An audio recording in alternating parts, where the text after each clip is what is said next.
Hey, sorry about that, guys. Had some stuff, a couple things I had to deal with. Sorry for the delay. Should have set it for 9:30, I guess. I almost did.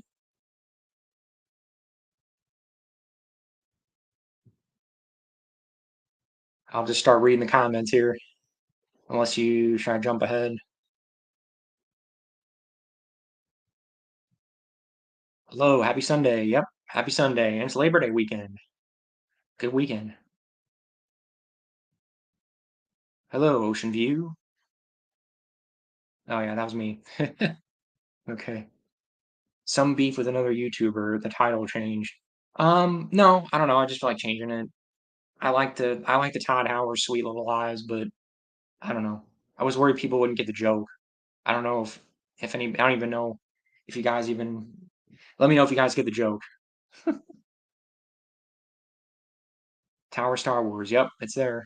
I'm gonna come up with a better system. I want to come up with like. I want to probably. I'm gonna try to get a chair where I can sit, and you can see, so you can see all the books. But I don't know. For now, this is my system for now. People behind the door, face blue, wide eyes. Huh. Oh yeah, that's my fiance. If you saw somebody running around in the background, that was my fiance. I miss my Star Wars book collection. I donated it to my nephews who can enjoy the stories. Oh man, well that's good. It went to a good home.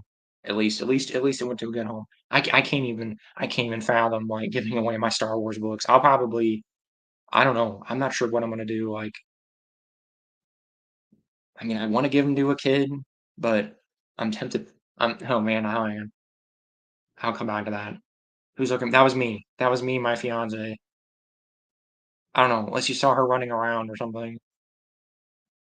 But anyway, like, yeah, I don't know. I don't think I can ever donate them. I don't know what I'm gonna do. Like, I'm just gonna keep them probably because I mean I can't imagine because like young kids now do they don't care about books really, do they? Like everybody I know that has kids, they just use e-readers or whatever. They don't care about physical books. So I'm probably just gonna keep them. I mean, I guess I'll give them to my kids. I mean, I don't know. Like I'm kind of a little dark thinking about my will, but maybe I'll put it in my will or something. Like I don't know. Yeah, I agree. That was a good donation. It's sad to see him go, but at least you went to a good home. Yeah, nothing like reading 'em, but yeah, I agree. It's fun to reread books though. That's something I want. People like talk about that all the time. Like I hear a lot of people do not reread books, and I find that strange.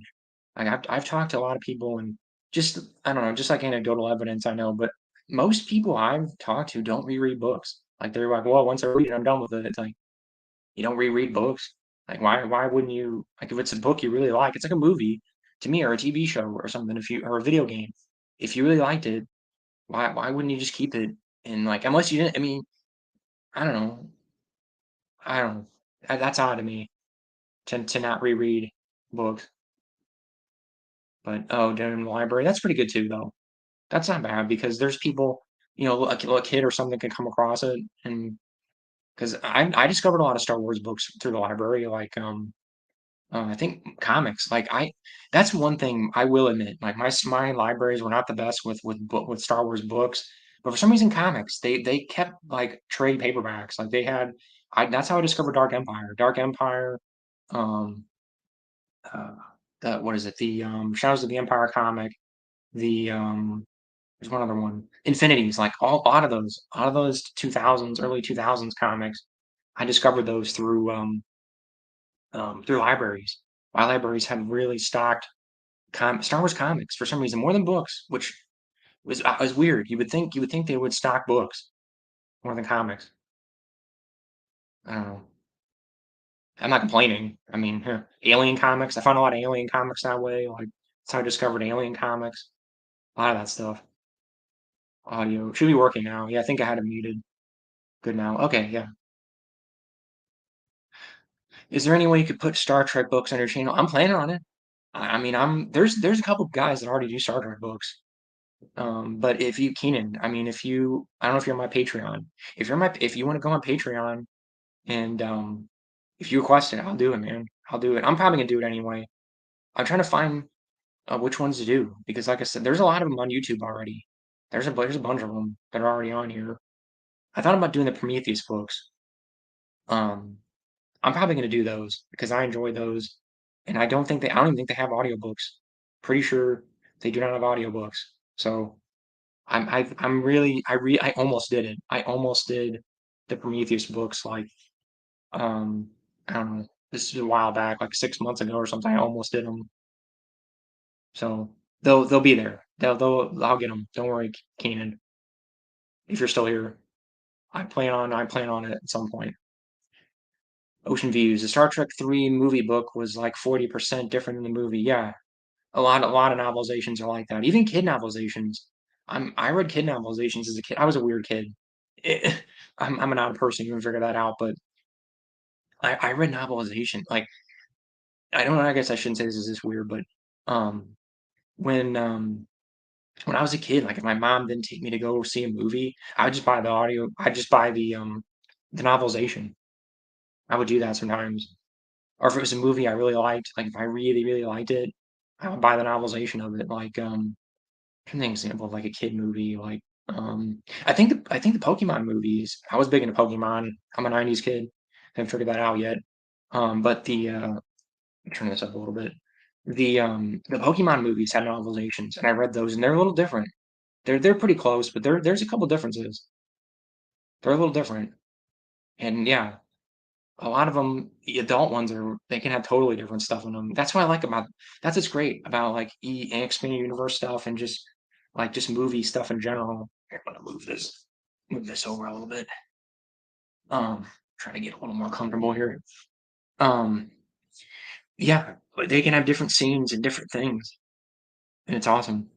I love that kind of stuff. I love like seeing different perspectives of like characters and just getting different scenes. And a lot of times they have different endings too. Like I remember there was a book, I can't remember, it was a stupid movie. It was like Cats and Dogs, I think, or something. And I don't know if anybody remembers, that's dating me a bit. It was a really weird movie from like 2000. Um, but the ending was totally different, totally different.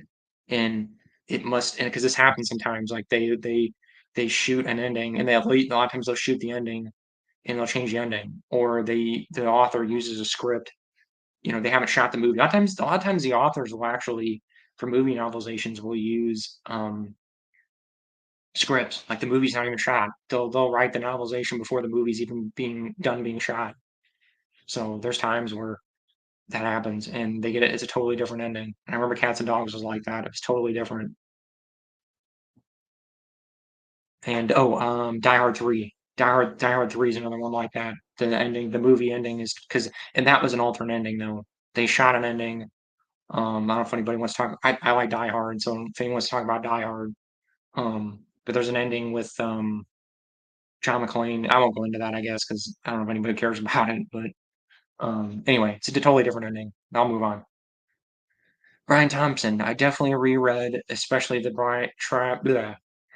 Karen Travis clone series and the NJ. Oh yeah, those are really rereading, especially NJO. I plan on rereading NJO like multiple times. I've already read it twice all the way through, and I plan on doing it probably for the rest of my life. So it's gold. It's pure gold, and the Karen Travis books are mostly gold. I yeah, I don't know if when you want to talk about that, Brian, but those man, those books just nosedive for me.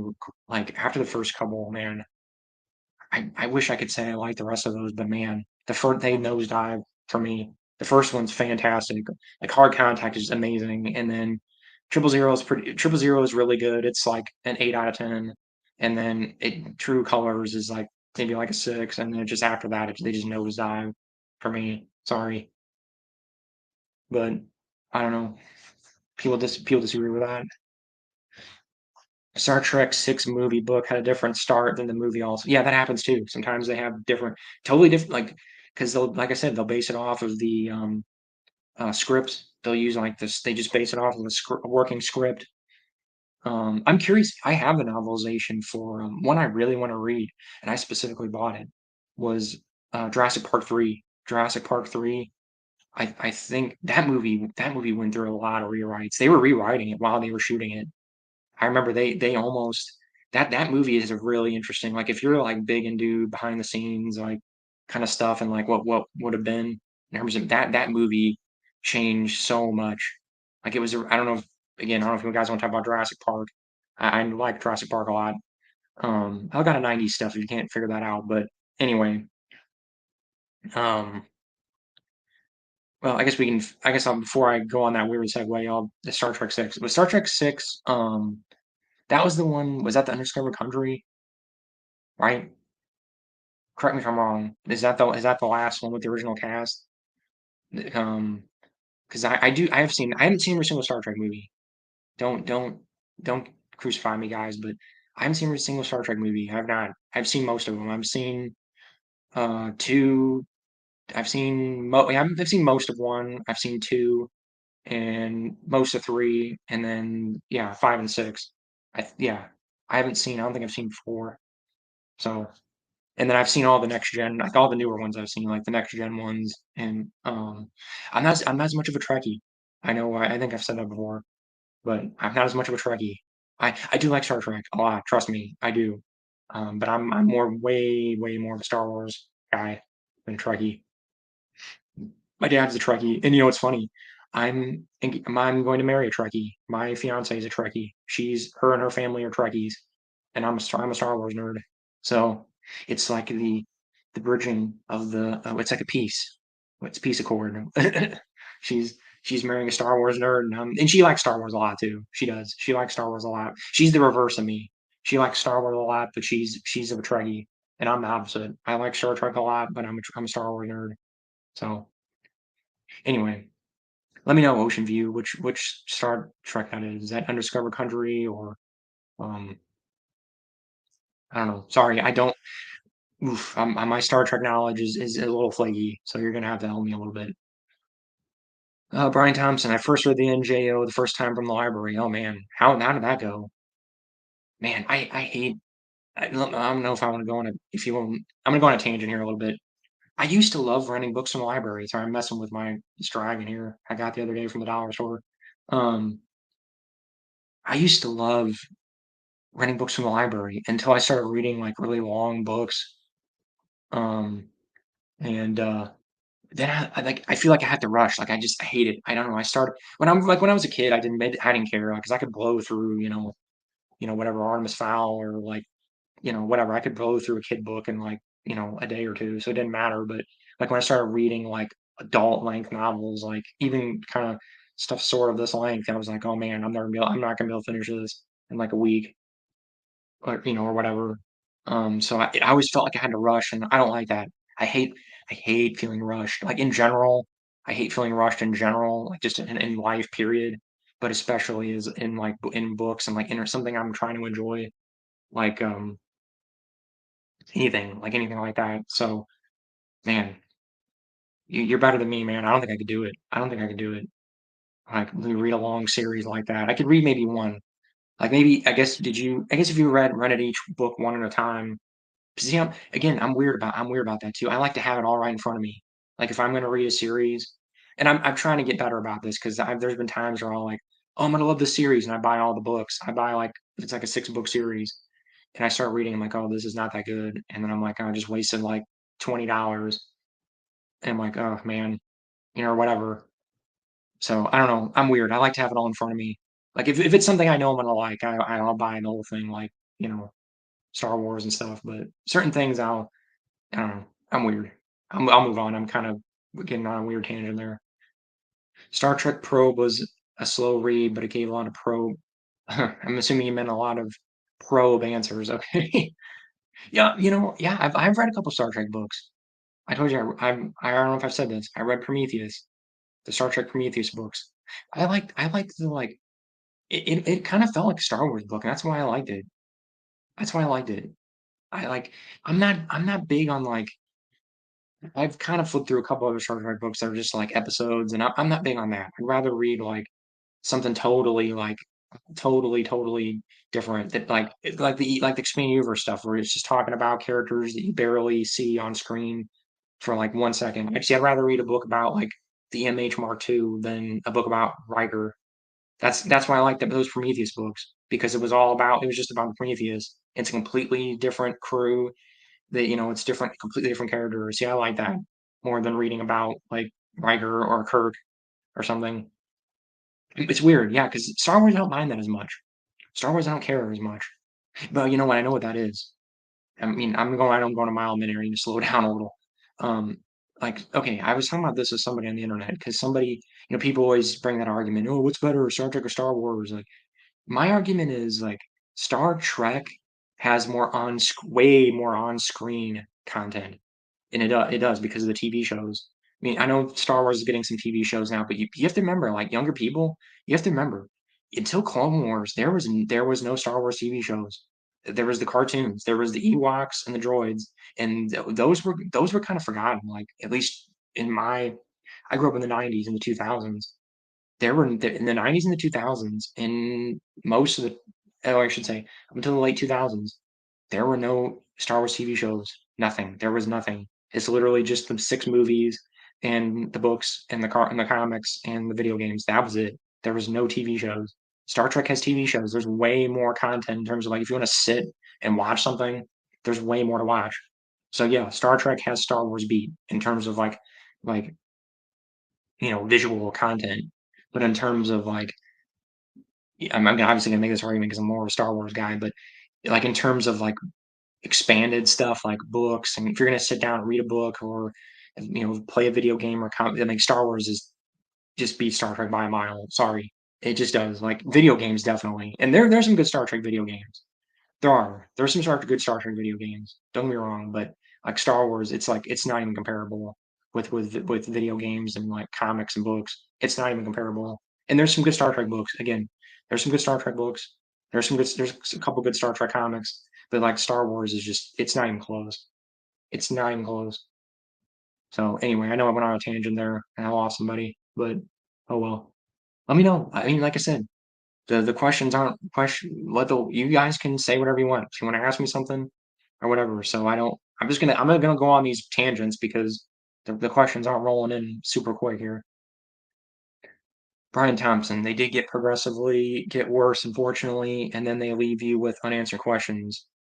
Yeah, you're talking about what do you call it? Republic Commando. Yeah, they just I don't know, man. Like each one just got worse. Like it's like Dune. Dune is like that for me.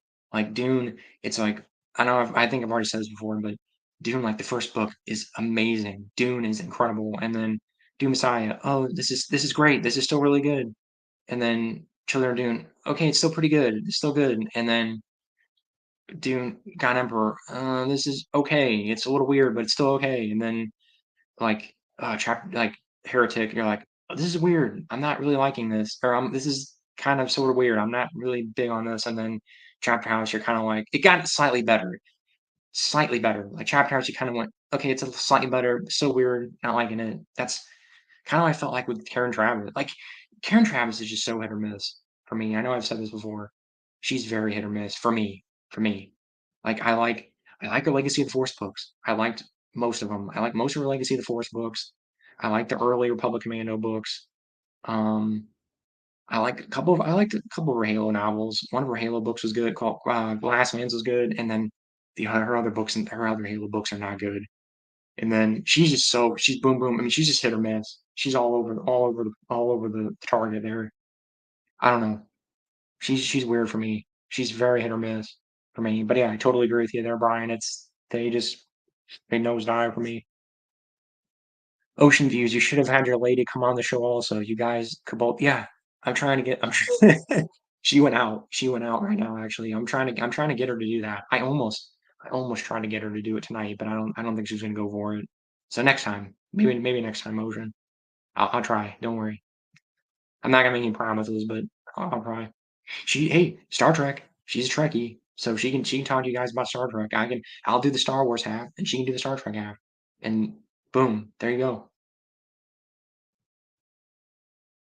Star Trek 6 was the last original cast. Yes, you haven't seen Star Trek 4.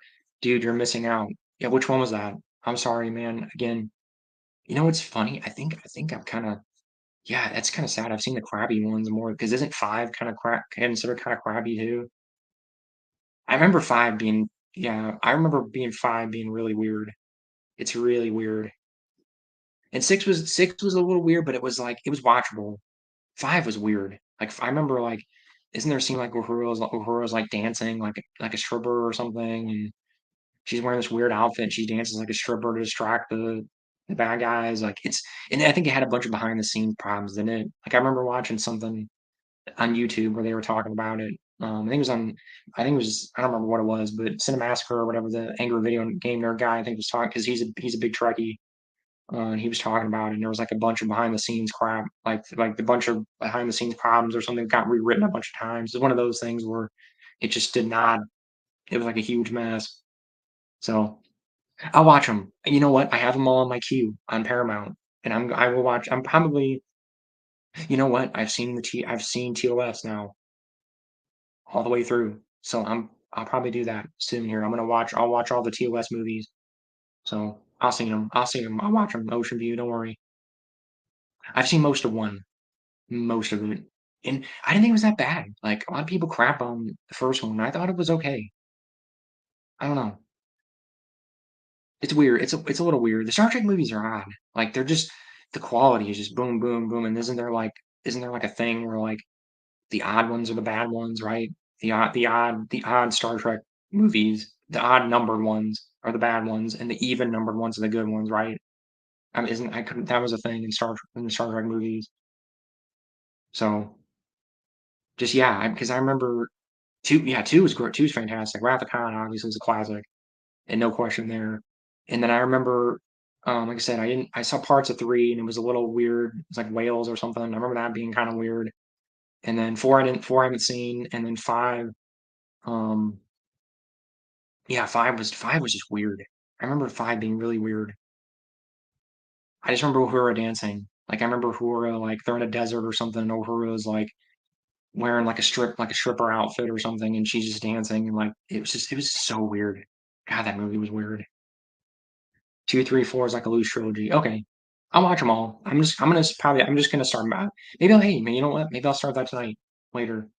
Maybe I'll start that where I'll watch I thought maybe I'll start watching each movie, like, 1 a day, and then I'll let you guys know what I think, because I have not seen most of them. I've seen about half of them. So, Star Trek 4: The Voyage Home. Yeah, I don't is that the whale one? I've seen part of the one with the whales. I've seen part of that one. Sorry, again, don't crucify me, guys. I'm a Star Wars guy. Not as much of a Star Trek guy. So, I know the names, though. I'm very strongly aware of them. Brian Thompson, have you read, and if so, did you like the Cirque Du Freak or Demontia books by Darren Shawn? I've heard of them. I have heard of the Cirque Du Freak books, and I'm interested in them. They're YA, are they? I'm not against YA, by the way. Before, let me say this real quick. I have no issues with YA whatsoever. I'll read YA if it's good. I don't care. Like, I don't understand why people are so weird about like, people are weird about that. Like, I was on a and when I talk to people on message boards, like, you know, on Reddit or just, you know, wherever, and message boards in general, and he'd be like, "Whoa, what the heck? Like, you read YA, it's so stupid. Like, you're just, you know, it's for kids. It's dumb." Like, if it's good, who cares? Like, who gives a crap? I think we've kind of talked about this before. But I mean, correct me if I'm wrong. I'm pretty sure aren't those YA, Ryan? The Cirque Du Freak books. Let me know. Young adult. When I say YA, I mean young adult. But like right now, I'm reading. I'm going back and forth. Going through Wheel of Time. I'm reading Wheel of Time, and then I'm reading through the Inheritance cycle right now. Just switching off. And those are good books, man. Like, I mean, obviously, Wheel of Time is like way better. I mean, I'm not gonna say it's not, but like the Inheritance books, they're fun. They're YA, but they're enjoyable. I mean, what's the big deal, everybody? Like, everybody just craps all over YA, and like what you should be reading YA when you're an adult. The Hobbit's YA, and there's people love that book. People still love that book. Anyway, I don't know. I'm going on a tangent. But Brian, I'm interested in them. Let me know what's the down with DL. What's the down low on that? What's the down low on that? I know they're like Is it like it has to do with like is it like a Goosebumps? It kind of struck me as like a Goosebumps, like kind of for older kids. Like it deals with like weird stuff. But let me know, Brian. Give me the lowdown on that. Yeah, Star Trek 5 is terrible. Yeah, I saw it as a kid, and I'm like, even as a kid, I'm like, what? I didn't. It's weird, man. I was like, I was watching. I was just. I'm like, what is going on? This is so weird. On top of it already being a weird movie, I didn't know much about Star Trek when I saw that. I think when I saw that, I'd only watched Voyager, like parts of Voyager, and like maybe a little bit of TNG, and I'm like, what the hell is going on here? I was just so confused. I don't think I'd watched TOS yet, like any of it, and I'm like, what is this? Like, what the hell is going on? Why is this lady dancing? I'm like, what is going on here? Who are these people? I was already confused. Like, I think I saw that part first, and then like my stepdad had it or whatever, you rented the tape or whatever, and I rewatched it, and I was even more confused. Isn't there a part too where like there's a couple of scenes that stuck with me in that movie. Isn't there a part where like Kirk like kicks a guy in the crotch, like an alien, he kicks him in the crotch or whatever, and the alien just kind of like shrugs and um Bones is like, not every species keeps their genitals in the same place or something, and he like punches him in the neck or something, like, and then he like drops to his knees or whatever. Is that movie? That part stuck with me. Like that there it's funny how weird, like, stupid stuff like that will stick with you. Like that and, like, made me think of, like, Men in Black 2. I don't know if we wanna go down this rabbit hole, but, like, Men in Black 2 I don't know if Men in Black 2, man. God, that movie was weird. Again, that was another one where it was like, because yeah, there's that scene where, like, was it Kay? Or yeah, Kay punches that he kicks him in the crotch. Maybe did they reuse that joke? Oh, I'm just realizing that it's the same joke in Men in Black 2. He kicks the alien guy in the crotch, and Jay goes, "Hey, he's a ball chinian or something," and he pulls down this thing, and it's horrible. Like they even like textured it and made it look like an area. A guy's trying to be clean here, a guy's area.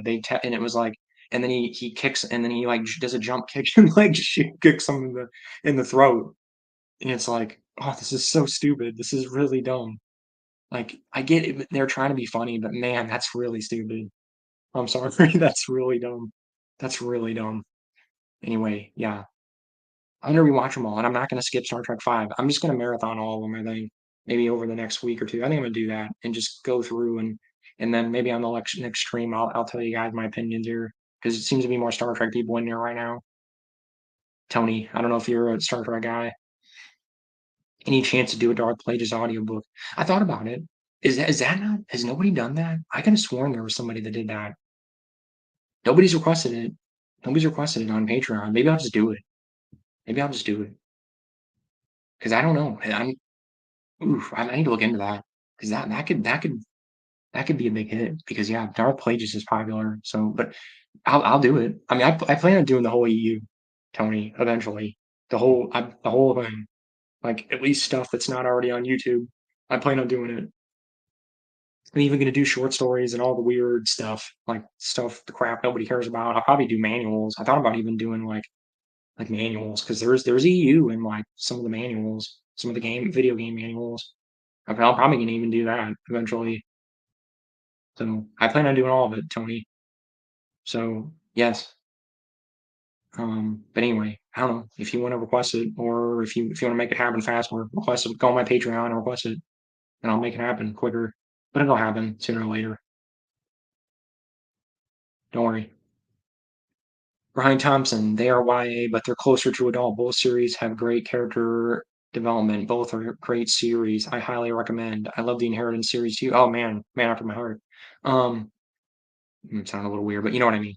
Um, okay, I will check them out. I've heard good things. I've heard good things about them. I will check them out, Brian. I will check them out for sure. I'm all into horror, man. I love horror, and we got spooky seasons coming up here soon. So maybe I'll start reading them for Halloween. I love Halloween.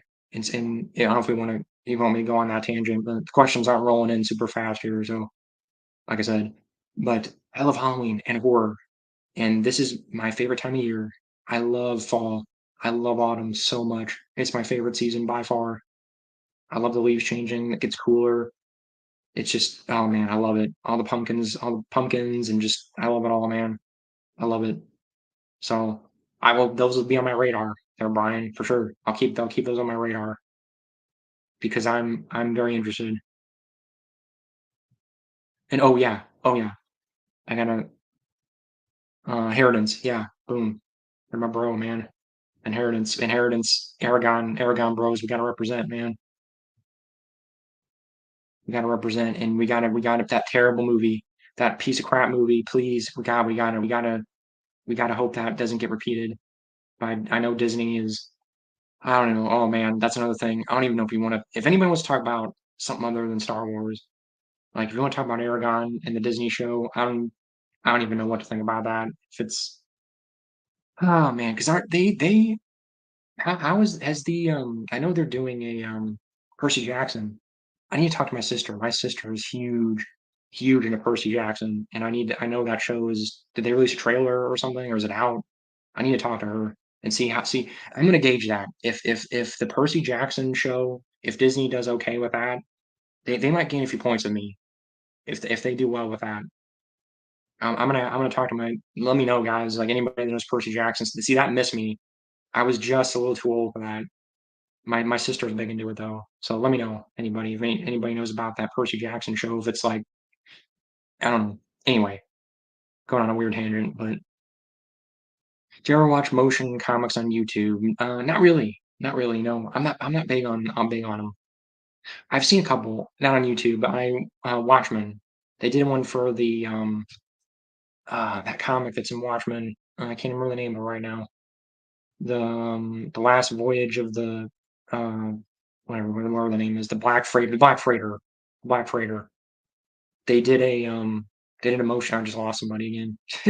They did a motion comic for that, and I watched it, and it was okay. But I'm not big on them. I'd rather just read a comic. It's like books. It's like audiobooks. I know. Again, I know you guys are gonna think I'm weird. I know. Yeah, I'm making these audiobooks and stuff, but I'd rather listen to a book. I love that you guys love them. I love that you guys love this stuff. I'm so happy. I just would rather sit and read a book. Same thing with comics. I'd rather sit and read a comic. I don't really want to watch somebody reading it and like have it move and stuff. I'd rather just read it. Sorry. Star Trek V was destroyed in post production due to no money. Yeah, I remember hearing that it was like it had a bunch of problems. They run out of money. Is that what happened? It's probably one of those movies where they just like were like screw it.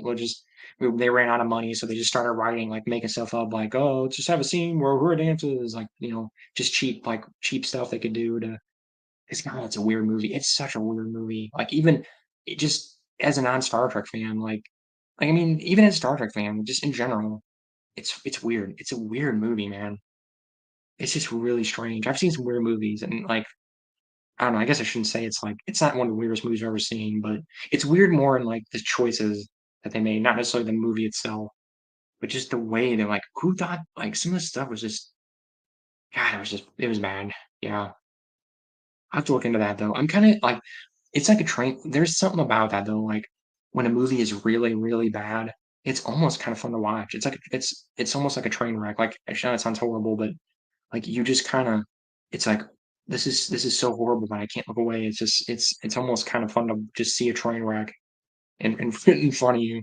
You know what I mean? Like and not in real life, but like in terms of like a movie or like a TV show or something. More movies, not really TV shows because it takes too much of an investment. But that's what I was hoping. Oh God, I don't know if we want to talk about this, but man, the Wheel of Time show. Oh my goodness, that first season was horrible, and I know people were saying the second season is a little better. I'm hesitant.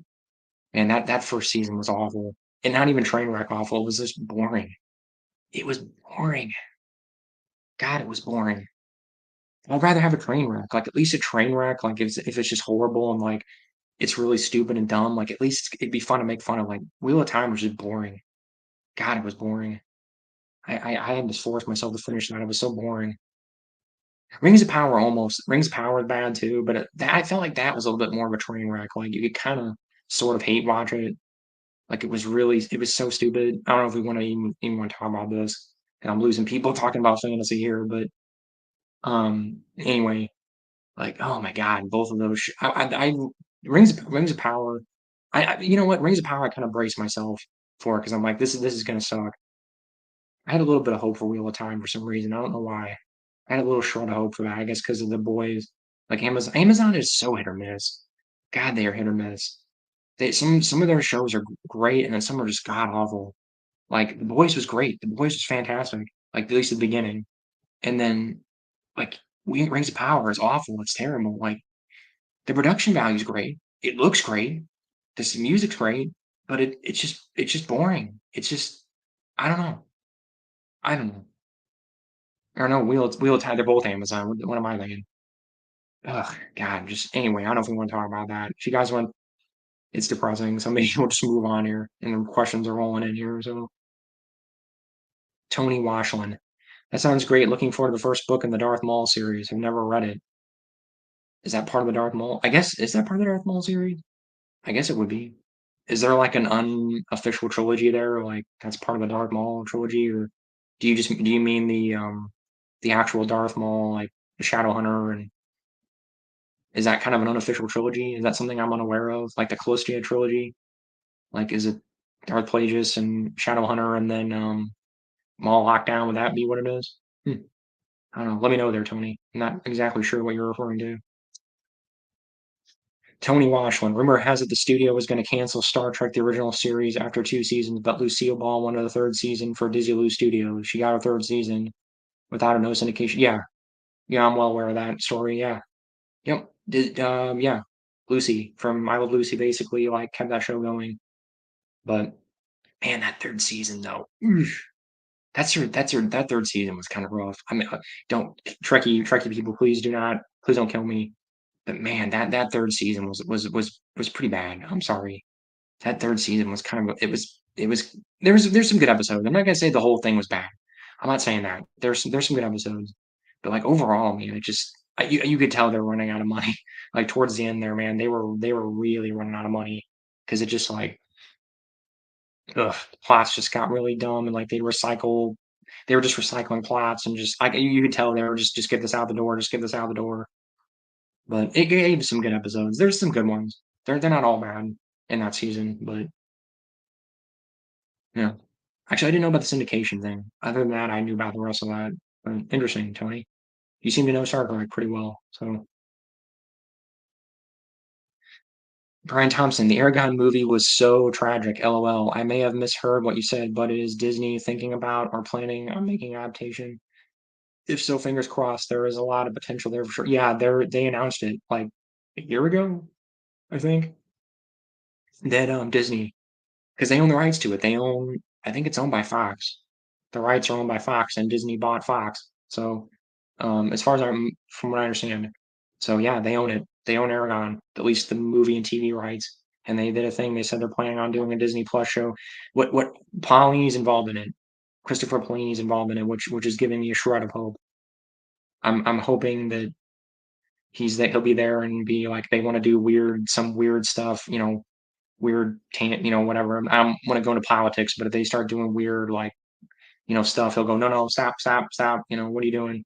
So hopefully, he can kind of at least kind of guide it and make it halfway decent. But yeah, there's a lot of potential. Aragon's great. Aragon's very underrated, I think.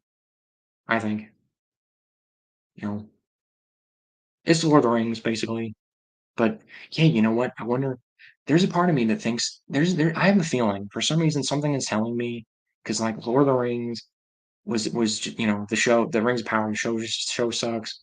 Wheel of Time, the show sucks. Maybe we'll get lucky. Maybe like because it just things have to balance out. The law of averages. Maybe the Aragon TV show will be good. Maybe we'll get lucky. Maybe. I'm hoping, man. I'm with you. My fingers are crossed. I'm cautiously optimistic because if Paulini wasn't involved, I would just write it off totally and say, yeah, it's just gonna suck. Disney's just gonna run into the ground or whatever. But Paulini's involved, so I have a small little shred of hope. Ocean Views. I read TNG books 1 to 5 and then got tired of it because it was also on TV. LOL. Hang on, I think my phone's ringing. Sorry, guys. Hang on 1 second. Think of some questions, guys. I've only got 2, 3 things here, so I want to let it pile up here a little bit. I'll be right back. Sorry.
Okay, sorry about that.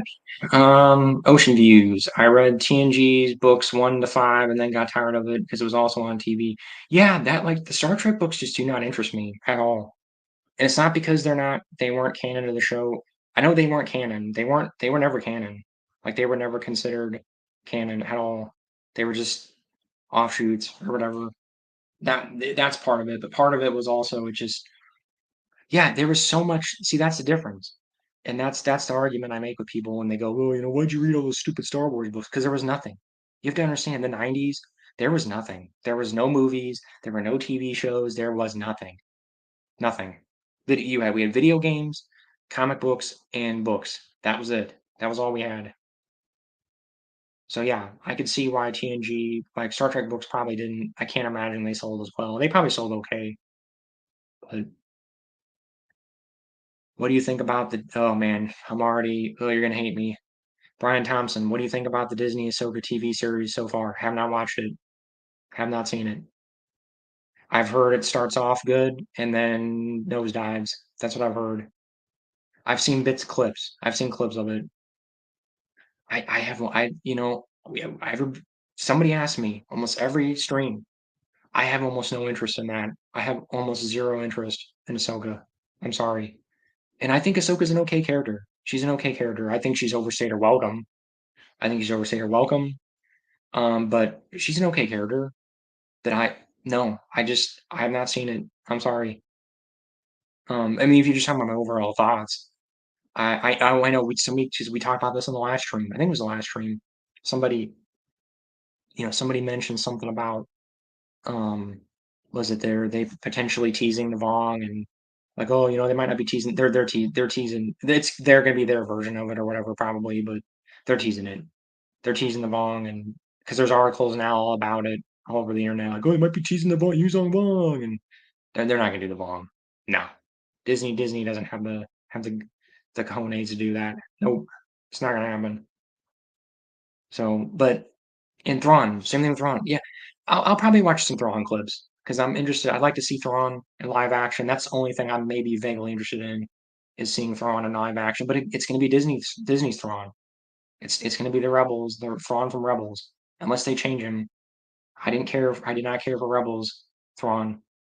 I don't care for Disney Thrawn. So I don't know. Just maybe just for the heck of it though, just to see Thrawn in live action, maybe and Pelion to see Pelion because I think Pelion's in it, right? Maybe to see Pelion in live action. That's it. That's the only things I'm vaguely interested in at all. Because it's not gonna have anybody else. Talon. If they do an Enter the Empire adaptation, Talon. I always screw his name up. Talon Card, Talon Card, however you say his name. He's not gonna be in it. Mara Jay's not gonna be in it. Luke, Han, Leia aren't gonna be in it unless they're like CG, versions of them. Which, uh, I'm not wild about that either. But it's just, so, I mean, sorry, Brian, I don't mean to disappoint you, but I have almost no interest in it at all. Sorry. Ever think about putting comics on your channel? For example, just put the comic in front of the camera and turn the pages so people can pause it and read. I thought about that. People do that. They literally just film. I thought, I could put like the JPEGs up, do something like that. I could do that. I thought about doing something like that. I was trying to figure out the logistics of it. But Ocean, yeah, I've thought about doing something like that. I did. If you think it would be something people would be interested in, I'll do it. I'll do it. Let me know. If you think it's something people will be interested in, I'll do it. I've seen things. I've seen people do things like that, or just have a JPEG, like an image of it. That's kind of more what I was thinking about doing, is just having images of it, you know, pop up, and then or whatever, doing something like that. Thought about it. Probably do something like that at some point. Was there a Star Wars Choose Your Own Adventure? Yeah, it was. I thought there was, wasn't there? Um, wasn't Galaxy of Fear. That was the Goosebumps knockoff. I could have sworn there was. I could have sworn there was.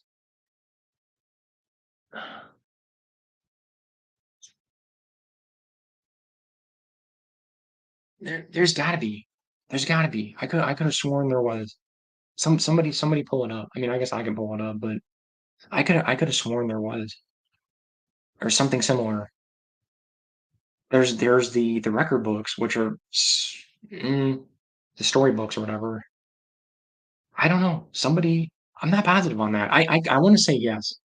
I want to say yes. For some reason, I could have sworn there was not a big series or anything, but they did something that was like that. Somebody on here. Correct me if I'm wrong. I want to say yes, but don't quote me on it. Brian Thompson does nosedive. Don't waste your time, LOL. They 100% tease the Vong and they will ruin it with their version. Yeah. See, I was right. Everybody, that one, man, I'm not knocking anybody at all. But man, I'll be glad. I just feel vindicated every time, like Star Wars, Disney Star Wars. I hate to say this because I'm sure there's great people to work on those shows, but it kind of vindicates me when those shows don't just kind of nosedive because I'm like, because they always do that. They start out great, and a lot of shows have this problem just in general. But like that's how I felt with Obi-Wan. Like I felt like oh, this is gonna be great. Like it started off great, and then it just totally just nosedives. They do that. They always do. They do the beginning, and they hook you, and then they just waste your time. It's just yeah, and yeah, and I see you're agreeing with me. Like I know what they're doing, man. They know because I know how they think.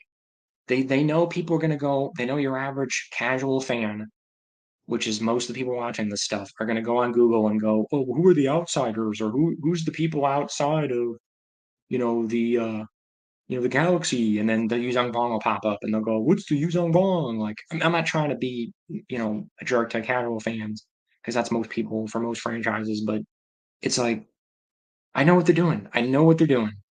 They do that. They do that stuff. They do that.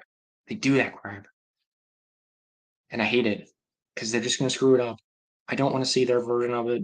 I don't even want to. If they even did the wrong, it'd be totally different. Like they wouldn't have the guts to do it in the first place, to do it truly like the justice it deserved. But let's just say for argument's sake, they attempted it. They'd find a way to screw it up. They would. I know they would. Did Disney's just they're incompetent. I'm sorry. They're with Star Wars. They're not competent. I'm sorry. I know that may upset some people, but they're just incompetent. They bought this franchise and they just I know how they think. I know how they think because I've worked in corporate settings before. They bought this franchise and just assumed it would just be an immediate home run. Like we can just pump out whatever and people will just watch it. And there is some logic to that because yeah, there's people that will just watch anything. Like it's just the brand name. They'll just they'll just say, "Oh, it's got Star Wars brand on it, I'll watch it no matter what, no matter how bad it is." So there's a little bit of logic there, but they're losing people though. They are. And they've lost the hardcore fans a long time ago, but they're starting to lose some of the casual fans too. Some people are starting to kind of go, they had Mandalorian. They got everybody with Mandalorian. At least the first couple seasons there. They got everybody with that. And then mm-mm. I think everybody's getting wise to their tricks, man. Even the casual fans. Casual fans are starting to get wise. So yeah, no, you helped me feel better, Brian. Thank you. You made me feel better that I remember. You're not the only person. I've heard other people say it nosedives and just don't waste your time. So yeah, I'm glad. I'm glad I didn't waste my time. I knew it. I think you're almost 5K subs would read the comics if you put them up. Yeah. Okay. I'll do it then. Maybe I'll do that. I'll start doing some homework. Ocean. I want to diversify anyway. Honestly, you kind of. I've been trying to find ways to kind of diversify my stuff because I feel like I'm getting in a little bit of a rut. I love Star Wars to death, and I love the EU to death, but I feel like I'm getting in a little bit of a rut, and I want to do something different. I might even do Star Wars comics. Immediately. I'll do Star Wars comics. Don't worry, Ocean. But I thought about just doing something totally different. Like I don't know. I'll just find some comic series that's really good that I like, that a lot of people like, and that nobody's done, and I'll put it on here. So yeah, for sure, Ocean. I'm so close to 5. Yeah, I'm gonna do something for 5. I don't know what I'm gonna do yet, but when I hit 5K, I'll be doing something. I'll do some kind of a special, or maybe I'll do like if I can get my fiance, maybe I'll do some kind of little skit or something. I'll do something. Don't worry, 'cause that's a big milestone, and I never imagined I would get anywhere close to this. I figured I'd be lucky to hit 1,000. When I hit 1,000, I was ecstatic. So, yeah, for sure, Ocean. Thank you. I'll do it. Then maybe I'll do that soon. Ocean Views. If you put the 80s and 90s comics on, it would be a hit. Okay. Aren't there people that already did that though? I'll look. I'll look. If there's no Oh, you're talking about the Marvel comics. There probably is nobody doing the Marvel comics. Oh my goodness, yeah, maybe I'll put the Marvel do the Marvel comics. Because I'll bet you nobody I think people have done Dark Empire and like Tales of Jedi and stuff. I'll do some homework. I'll figure it out. Ocean. I'll do some homework for sure. Okay. You've given me some inspiration here, Ocean. I'll start getting working on that. Tony Washland, did you like Cloak of the Deception? I did, actually, yeah. I love James Luceno's stuff. I like all of James Luceno's stuff. So yes, I enjoyed it. And I know that's kind of a mixed that one's most people were kinda on it, but I liked it. I like Qui-Gon though. I like Qui-Gon. I like it had it hit the sweet spot for me. It pushed a lot of the right buttons for me because I like Qui-Gon and Obi-Wan stuff, like prequel stuff, because I like the Jedi Apprentice novels. So and he mentions that he like makes a bunch of connections to that, which I love because barely anybody references the Jedi Apprentice novels, which is weird. But they get referenced sometimes, but not like a ton. And Lucino like just boom, boom, boom, knocks. He just constantly references it because he clearly read it. Um, so I love that. I like politics stuff. I used to not. I used to not like politics stuff in Star Wars, but as the older I'm getting, I'm starting to warm up to it. And that was a big part of it. Just it's great. It's got a lot of good stuff in it. It's got all the background stuff that Palpatine's doing, um, which I love. I love that stuff. I love like all the background like machinations, like the little like plans, all the crap that Palpatine's doing in the background. I love that. I like a lot of the like Trade Federation. Doesn't I think there's some scenes like you'll get learn more about the Trade Federation and like all the stuff that goes on right before Phantom Menace. It's great. It's a great book. I think it's a very underrated book. Honestly, it's people kind of isn't it kind of considered one of James Luceno's kind of like I don't know. It's kind of considered one of his kind of so-so novels, and I thought it was good. I actually I I liked it. I liked it. I almost want to say I liked it better, slightly better than his NJO novels, but it's close. It's up there neck and neck. His Han Solo novels, Agent, the uh, Agents of Chaos. It's about on par with those, I think. And his Agents of Chaos novels were good. Were like 8 out of 10s, and I would say it's about an 8 out of 10. Yeah, it's about on that level. It's very good, very very good, very solid effort, very good. Yeah, totally. I love that stuff. I love like Palpatine in the background, just doing his little, doing his thing. We don't get much of that. We don't get much of that. All right. I apologize. I'm gonna bring my phone in here with me because I really apologize. I can't hang on. Come up with some questions, guys. We got 6 people in here and the questions aren't rolling in. So anything. We end up be Star Wars. We can talk about anything you guys want to talk about. I'm up for anything. Let me know.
Hey, sorry about that, guys.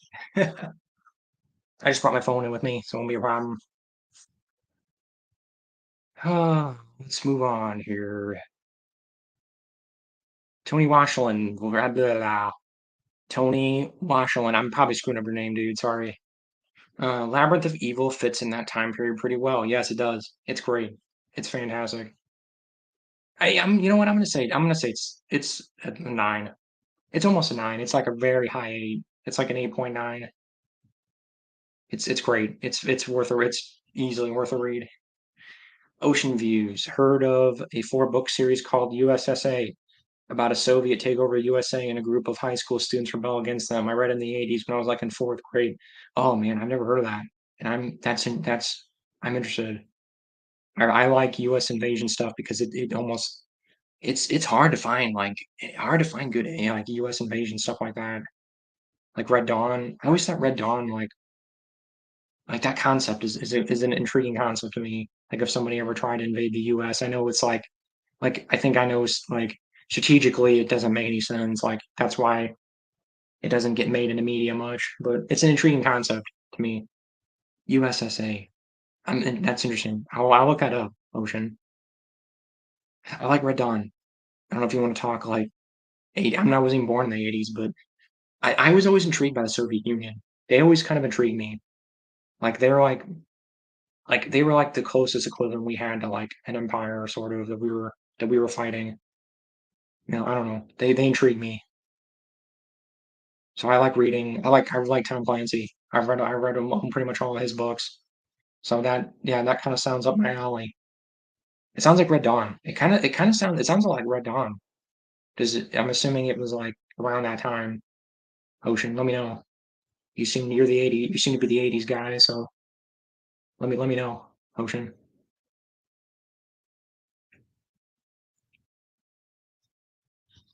Brian Thompson. I really enjoyed the Jedi Apprentice novels too. My favorite Star Wars era is pre-Clone Wars and Clone Wars. Did you enjoy the KOTOR games? And oh yeah, and if so, which is your favorite? Oh, of course, they're fantastic. KOTOR 1 and 2 are probably my two favorite RPGs. Are like in my top 5 easily, easily top 3 probably. Honestly, that's tough. I'd have to say 2. I love KOTOR 2. I've had that asked to me before. Like, what's your favorite Star Wars game? Like, I think ooh, that's really tough. I like Jedi Knight 2 a lot though too. Or Jedi Knight 2 and Jedi Academy. I'd have to say KOTOR 2. Like KOTOR 2 is my probably my favorite Star Wars game. It's amazing. I've sunk hundreds of hours into that game. So yes, Brian, I love KOTOR. KOTOR 1 obviously they're both amazing games. They're both fantastic. But 2 and I know 2 was unfinished. I know it's unfinished and you can fix it with mods and stuff. But man, God, that game is just incredible. I'm trying to even think of how to put it into words. Like, I know it like, and I know there's an argument people make like with, you know, oh, like people try to use that as like a new trilogy defense, like as the Disney trilogy defense, and go, well, you know that, KOTOR 2 is a deconstruction of Star Wars, and why don't you like that, but you don't like Last Jedi? Yeah, because it was a good deconstruction of it. It wasn't a crappy deconstruction of it. It didn't make fun of it. It didn't make fun of it. It actually, you know, and I don't even know if it's really even a deconstruction. Like I kind of argue against that. I don't agree with that. I don't really think it's a deconstruction because there were gray Jedi before, and because people bring up gray Jedi and like that kind of stuff. Like there were gray Jedi long before KOTOR 2. That was a concept before KOTOR 2. I know it was the first like media I think to really focus on them, but there were gray Jedi before KOTOR 2. So I don't know what the argument is there. I don't know. I think it's weird. I think people give KOTOR 2 too much crap. I know it's kind of come back around because I know for a long time, like most of the 2000s, it was always a KOTOR 1 is so much better. KOTOR 2 is just the crappy, rush sequel. And then people are starting to come around to it. It's starting to come back around. Now people are starting to People are starting to see it. People are starting to go, "Oh, yeah. Wow, the writing is better," because it is. The writing is just the writing is better. I love BioWare, but their writing is a little hit or miss sometimes. So I like, yeah, I'm like, you sound pretty similar to me because I like Clone. Well, you said your favorite era is pre Clone Wars. I like Clone Wars. It's my third favorite era. It's up there. I think it's a bad rap. Clone Wars era gets a bad rap. I like NJO, New Republic, and then Clone Wars. Those are my three favorite eras. And like, I'm weird though. I know I kind of lump all the prequel stuff together. I know you're not supposed to do that, but I do. USSA author SC Sykes, just look them up. They're getting pretty pricey. Oh man, are they like? Did they not get reprint? Oh, I hate that. Did they not get reprints? Oh man, that sucks. That sucks. I hate when that happens. When books go on because there's some stuff. There's a bunch of books actually I want to buy that have not gotten reprints. They're just like stupid expensive now. Like even paperbacks. What was it? There's a vampire book from the 80s. Like it's supposedly one of the best vampire books ever written, and it's like not reprinted or anything. So it's like it's really hard to find. I can't remember the name of it. It's an 80s like vampire book where the vampires are actually, menacing and evil. And that's I don't know if we want to talk about this. It's a little early to talk about Halloween stuff. I plan on doing horror stuff. I might start uploading some horror books and some different things when we get closer to Halloween. But it's hard to find good like horror novels with vampires that aren't like Twilight vampires because Twilight ruined vampires, man. Twilight just totally ruined vampires.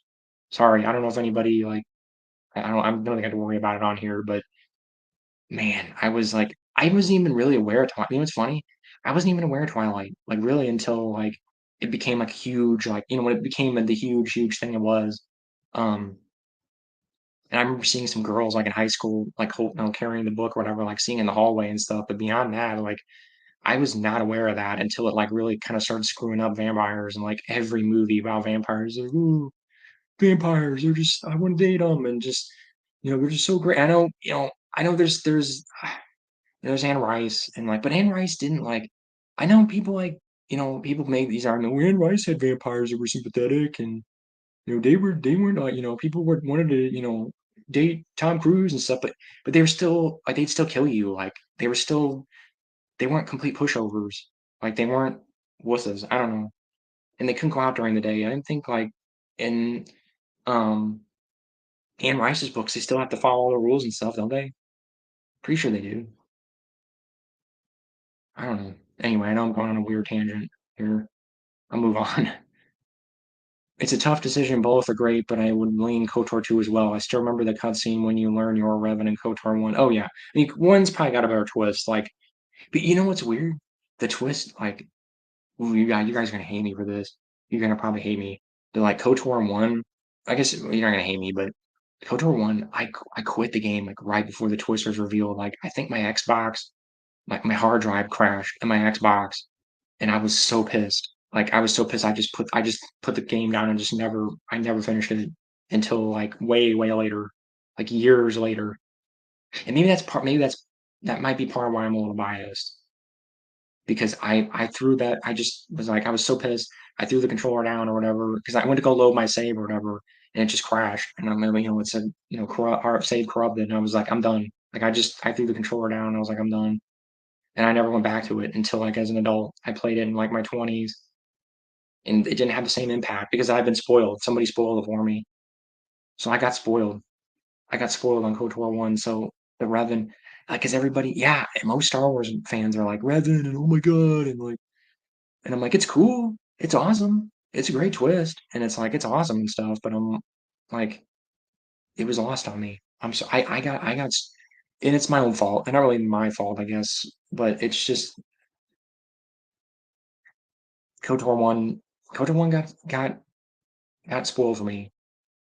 So I got a little screwed up. Like I didn't get the full KOTOR 1 experience like most people did. I got the KOTOR 2 experience. That I did. And that's probably why I like because my dad bought that for me Christmas when it came out, and I played the crap out of it. So that might be part of it because I'd got a new Xbox at the time. So I got the full KOTOR 2 experience. But I agree. I mean, no, it's awesome. Don't get me wrong, Brian. It's awesome. Like, it's a fantastic game. Like, I played it way, way later, and it was still, I mean, it was amazing. It's still amazing. But and it's just biased because like I said, I played two when it was released. But you know what? I played both. I played both back to back, and I still like two better. Like just playing them both back to back, dry. Just completely cold or whatever. I still like two better. I think the writing is better in two. That's what it boils down to me. Ryan Thompson, do you remember the Pepsi Mountain Dew cans released for Phantom Menace with character faces description back when the movie first came out? Yes, I do. Very vividly. I had them. I didn't collect them. I had them. I remember having them. And I'm sure they got thrown out. My mom probably. I think I sort of collected them, and I'm sure my mom threw them out. I wish I kept that stuff. God, there's so much prequel stuff I wish I would have kept. I had a fire though too. See, that's the other thing. I had a fire because I had. Hang on, sorry. Move some stuff here. Um, I had a fire. Um, so I lost stuff. I lost a bunch of my prequel stuff. I had a some action figures. I might have saved them. I don't think I did though. I think they got lost. I had episode three. My mom bought me Anakin, Obi-Wan. I think a couple clone troopers. I had them all sealed. I had them all sealed, and I had a clone trooper rifle. I had that. That wasn't sealed because I played with it. I had a bunch of stuff from the prequels. I had an episode one. I had the Naboo Starfighter, the full. I mean, it was awesome. It was a whole full thing. It shot little lasers out. It shot little rockets out of the front. It was awesome. That got lost. I lost so much stuff. And moves too. I moved a bunch of times. I've moved way too many times in my life. So I've lost stuff because I moved so many damn times. I wish I had the books. The book. It's funny. My books. I didn't. My books always seem to survive. But like toys and stuff just got lost to the ages, man. But yeah, I wish I had those. I really do. I wish I kept them. I did find I resold it because I needed the money, but I was at a thrift store a few years ago and I did find I found a couple of them. I found the Watto and I think the Hamidala those big holder um what do you want to call them, like soda holders where they're like wrapped around it and you could put your soda in the middle of it. Um I had those. Or I found those sealed, brand new sealed, and I resold those because I need the money. I almost kept them. I almost kept them. I almost did. And I'm like, I need the money, so I resold them. I love that kind of stuff, though. I love that. I do. But yes, Brian. Yeah, I remember those very well, very well. Ocean views. I remember getting the Burger King collector glasses in the '80s and filling them with soda. So much fun. Oh yeah. Oh man. I wasn't alive yet. But you're talking about the original trilogy, man. Oh man, you were around for all the like the original trilogy merch. Oh man, that's awesome. I love that. The prequel merch is pretty great though. People forget the prequel merch was pretty banging. It's pretty awesome. You couldn't turn over a rock without finding some cool. And see, people complain about like, and I agree with them with the Disney stuff. It was just stupid. Like the merchandising for the sequel trilogies was not as good. I'm sorry, it was not. It was not as good. I it was like stupid stuff like Band-Aids and they didn't do anything with it. It was just like they just slapped the Star Wars label on a pack of Band-Aids. Like that's not fun. Yeah, I didn't. You know what's funny? Ocean. I didn't even know they did. Did they do like you're talking like actual glasses, like actual glass? I didn't know they did those back in the '80s. I remember seeing in for my when I grew up, and I mean I'm going to go on a little bit of a tangent here, but the Lord of the Rings, man, Lord of the Rings. I had those and they got broken. I had the Lord of the Rings Burger King glasses that lit up, and I'm still mad about it. I'm mad about that. And then I was at a thrift store like I don't know a couple months ago, and oh my god. I was walking through and I saw them sitting on a shelf and I'm like, "Oh my God, there they are." like brand new in the package and everything, and I was gonna walk over and buy them, and some old lady was just happened to be walking right by and grabbed them and threw them in her cart, and I'm like, oh my God, of course. And they're not rare or anything. You can buy them on eBay for like 20 bucks. But oh my God, I was so mad. Like it made me even more mad. Like I was already mad that they broke, and then I could have got like I it's not even about the money. I don't even care about just the fact that I could have found them like out in the wild like that, and I could just bought them for like a buck a piece, man. I was so mad. I was so mad. I'll look up the Star Wars ones though. If there's Star Wars like original trilogy ones, I'll be all over that. I might have to look on eBay and check those out. Ocean. Does your lady have a lot of Star Trek books? What about collectible toys and stuff? Um, she's not a big like collectible person. Not really. Like she collects like she's more of like a like she likes stuffed animals and like that kind of stuff. Books, not really. No, she's more into like mysteries. She loves Star Trek. She loves Star Trek like the shows and stuff, but she'd rather like if she's gonna read a book, she'd rather read like um, like a mystery novel. She's more into like murder mysteries and like Agatha Christie, that kind of stuff. So no, sadly, but she has some like collectible. Like I did buy her some Star Trek. I bought her a captain's log, like a log book. It's like a little notebook you can write in. It says captain's log, and she has some of that. It's a little bit of it. She's got a little bit of Star Trek stuff. But she's more into like I don't know if I want to call them stuffed animals, but like plushies. She likes plushies. I should have bought her. I need to buy her triple. They make triple plushies. I need to buy her one of those because she'd go nuts for it. So maybe I'll do that for Christmas or birthday or something. So anyway, Brian Thompson, gotta go, guys. Catch you on the next stream. Thanks again for all the audiobooks. I really appreciate all you do on your channel. Yeah, of course, Brian. No problem. Glad you're here. Glad you came to talk. See you next time. I'm gonna try to do it, like I said, roughly around this time, like weekends. I'm gonna try to do like Friday, Saturday, Sunday. I was gonna do it actually yesterday, but I figured, Sunday, it's Labor Day. Most people are off work tomorrow, so figured I'd do it tonight. Ocean Views. Yes, they made glasses for all three movies. I think a good condition there worth around 20. Yeah, you're talking about the Star Wars ones on the same thing, right? That's cool. Yeah, no, they're not real expensive. Like the Lord of the Rings ones, like I said, they're like 10 bucks. They're cheap. It's not even about that. It's just the fact that I was out driving around and I was out at a thrift store and I'm like, oh man, I just that old lady just grabbed it right in front of me. I was like, man, I was mad. I made a beeline too. I was making a beeline for it, and she just happened to be walking by it and saw it. Yeah, yeah, I'm sure. Yeah, they also make Star Trek glasses. Yeah, they do 'em I mean, they don't do that kind of stuff anymore. That's what's sad.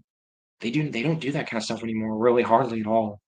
They barely do like actual glasses. Now it's just plastic now or whatever. It's stupid. They don't do actual glasses. Can anybody if anyone wants to bring this up or look it up for me? I can't remember the last time like you got an actual glass at a fast food restaurant. It's been a while. It's been quite a while. I can't think of anything. The Simpsons movie, maybe? Did they do anything like that? I don't even know. I think they are even by then they stopped doing that kind of stuff. I don't know. Ocean Views. I remember getting the motion picture Happy Meal with a glass. Oh, you're talking about Star Trek. Wow. Okay. Even back then in the 70s? I guess they were doing that back in the 70s. That's cool. That's awesome. I had the Batman, I know this again, I'm only gonna have 90s stuff because that's when I grew up, but I had the Batman Forever, I think. They did classes for Batman Forever. I think they did them for all the Batman movies, but that was the one that was out at the time. And I think my mom got me the Riddler. It was the Riddler when I had that for the longest time, and I don't know what happened to it. I'm sure it probably got broke or got lost in the move or something. That's cool. Tony Washington. The fast food companies were also selling posters back in the day. That's cool. Yeah, no, I know. They kind of did that. They sort of still did that when I was a kid. Fast food stuff, fast food like giveaways have just gone downhill. Like fast food in general, I think has gone down. If we're gonna, I don't know if we want to go down this this tangent here, but I fast food just stuff in general, I think has gone downhill. Like toys, like fast food toys are basically dead. I mean, McDonald's is still kind of doing it, but like the food's gone downhill. Like everything, just fast food in general, like the giveaways, just all of it. I'm really disappointed. I mean, I know it's generally not, even back in the day, it was never like super healthy, but at least like they kind of tried. Like it wasn't full of like a bunch of junk. Like they kind of tried to make it like real food. Now it's just like I try to avoid it now, honestly, because it's so bad for you. It's just junk, and just everything there is just junk now. But anyway, I don't want to go on a fast food tangent. But Tony Washington, I think I had a dozen Star Wars posters hanging in my room as a boy. That's awesome. That's cool. That's so cool. I never had you again. Oof, you guys are gonna hate me. I never had any Star Wars posters as a kid. I never did. I can never find them. I can never like even like the prequel. Like, see, you have to understand. Like when the prequels came out, like most, I was weird because most millennials, like I'm kind of like a mid. I think they would consider me like a mid millennial, mid to late ish millennial. Like most, even early. But I think even early millennials, most millennials were not like super into Star Wars. That's more of a Gen X thing, isn't it? Isn't Star Wars more of like a like considered more of a boomer Gen X thing? Definitely Gen X. It's considered more of a Gen X thing. See, most of my age group was like, you know, Star Wars. Like Star Wars is like, oh, it's that's for old people. That's like, sort of like. I mean, I know the prequels were marketed to kids and stuff, but I I feel like even the prequels, I feel like we're still sort of like a Gen X thing, sort of. And I don't know. Most of my age group was like, Harry Potter was the millennial. That was the millennial thing. That was the millennial cultural. God, it's still everywhere. But I don't want to. If you guys want to go on a tangent about that, but um, it was hard to find like that kind of Star Wars merch. You can find toys and stuff and like whatever, but like I don't remember ever finding posters. Like you had to go to like you have to go to like a special like a movie store. You had to go to like like a Sam Goody or like something like that. And my mom wasn't usually taking me to places like that. So, but I would have been all over it.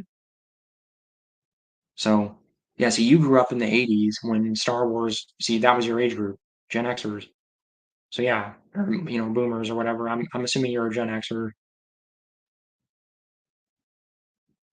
Your father's into Trek, right? Yeah. You get. Oh yeah. Are you remembering what I? You remembering what I said? Yeah. Does he have a collection of stuff? Sort of. Yeah. He collects the comics. He likes the comics. He's not a big collector either. He's not a big collector, but comics. He has all the gold key Star Trek comics, and those are getting hard to find. Those are getting expensive. So, um, he kind of does. He doesn't really collect toys really or like anything like he comics. He mainly collects comics. That's his big thing is comics. He's a big comic guy. And he has tons of like other comics like Iron Man and he's a Marvel guy. See, I think you probably remember this Ocean. He's Marvel guy. He's a Marvel guy. He grew up reading Marvel comics, so as you know, now that he's got money to burn, that's what he buys is Marvel comics. So he has tons of Star Trek comics, tons of Marvel comics. So if you're talking specifically Star Trek, though, yeah, he has all the gold keys, and he has some of the modern stuff, but he likes the original series. He's an OT TOS guy. So Ocean Views, fast food is becoming a ripoff. Yeah, it kind of is. It kind of is. I kind of avoid it. I try to. Like the only one I still kind of go to is Taco Bell because it's still cheap. That's the only one that's still like halfway decent deal is Taco Bell. That's it. Because it's the only one that's cheap. It's the only one that's like even remotely worth your money to me. I know again, I know it's like it's still fast food, but it's just so cheap. But I agree with you mostly, Ocean. Star Wars posters in the '80s were hard to come by. I got mine at Star Tour store in Disneyland. Oh, okay, cool. Did you get to go on the original Star Tours? Man, I've been all that. That's awesome. That's cool. That's awesome. That's the thing with Pee Wee Herman, right? Isn't that the thing where Pee Wee Herman's the little robot guy? That's technically, isn't that one of those things? That's one of those weird things that's considered EU. I think Star Tours is considered expanded universe. I think. Pretty sure. At least like yeah, I'm pretty sure it is. I'm pretty sure that's considered expanded universe. So they were hard to come by. What is that? I don't know why. Because like I said, the prequel era was easier. I'm sure it was a lot easier to get prequel posters, but I still don't remember seeing them that often. Like I don't remember none of my friends had them. I don't remember seeing them. I kind of remember vaguely like Sam Goody and stuff, and like what's Suncoast or whatever. This is aging. This is dating me here. But, like Sam Goody and Suncoast had them, but they were not cheap. Like I think I wanted one for. I kind of vaguely remember like maybe asking my mom for a Phantom Menace, and she said no, it's too expensive.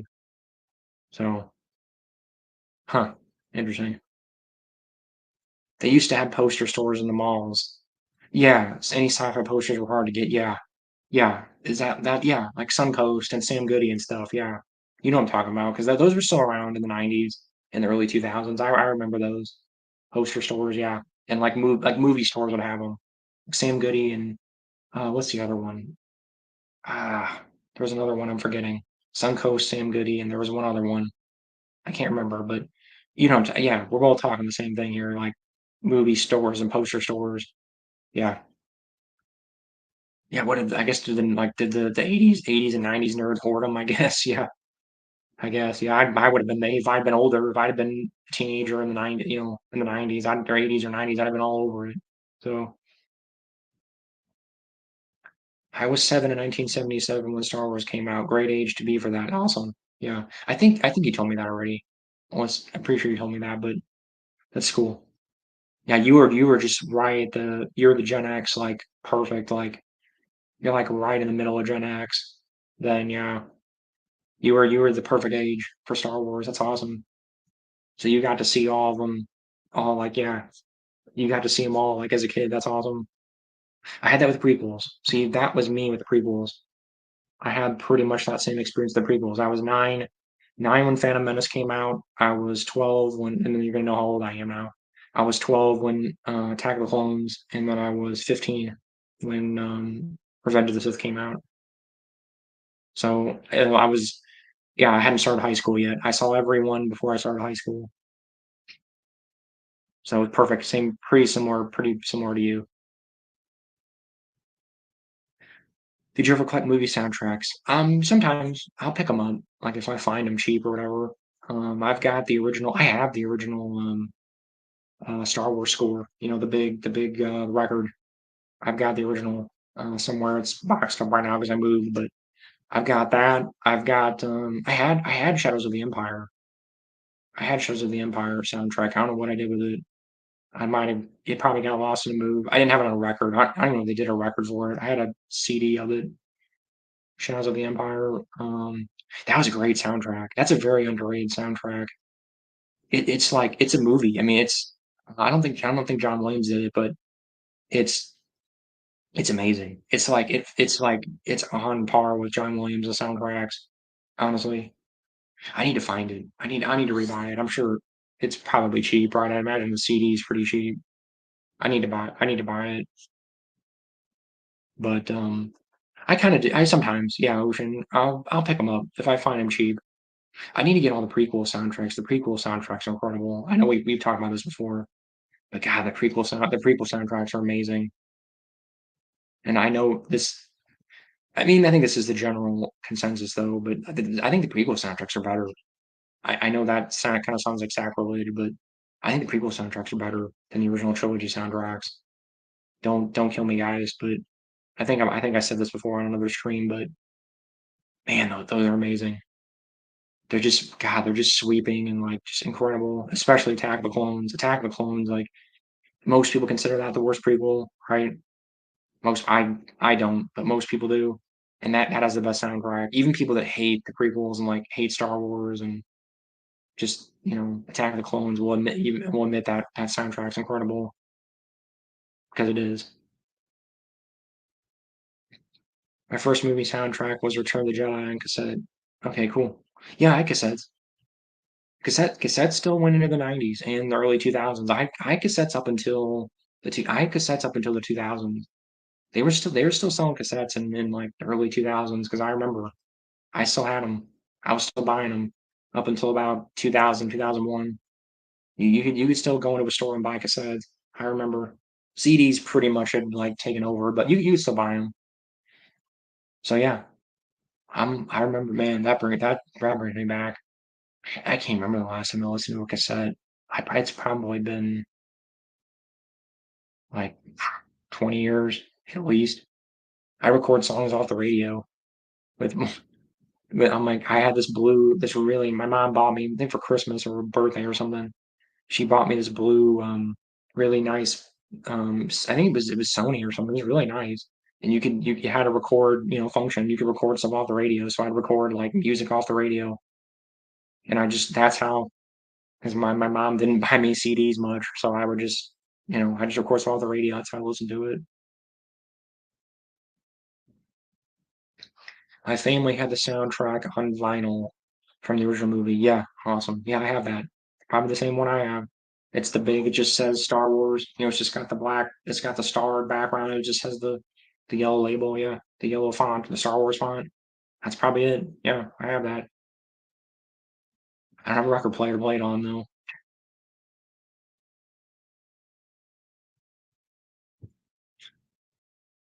Ocean Views. Is any of the Legends books going up in price like as collectibles? Yeah, I mean, most we've talked about this before on the channel. I don't know if you were here. The most expensive stuff is the stuff right before the buyout, like the Plagius, even the paperbacks, but especially the hardbacks, the Plagius, the Old Republic books, like all the stuff right before the buyout that's all starting to go up. And it has to not have the Legends logo on it.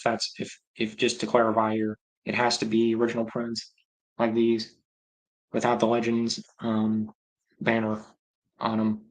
But yeah, the stuff right before the buyout, the comics. Some of the comics are getting expensive. The Clone Wars comics, the not so much those, but like Legacy comics, those are starting to go up. Like a lot of the comics are starting to go up. Those are especially like the trades and like the compendiums and stuff. All the pre Disney like without the Legends banners on them, those are starting to go up. So I mean, I recommend if you want to buy them, I buy them now because I was a lot of these I was buying, especially my comics. I bought them a few years ago and they've already jumped a lot. So anything you're interested in, I would recommend getting it now before it starts jumping.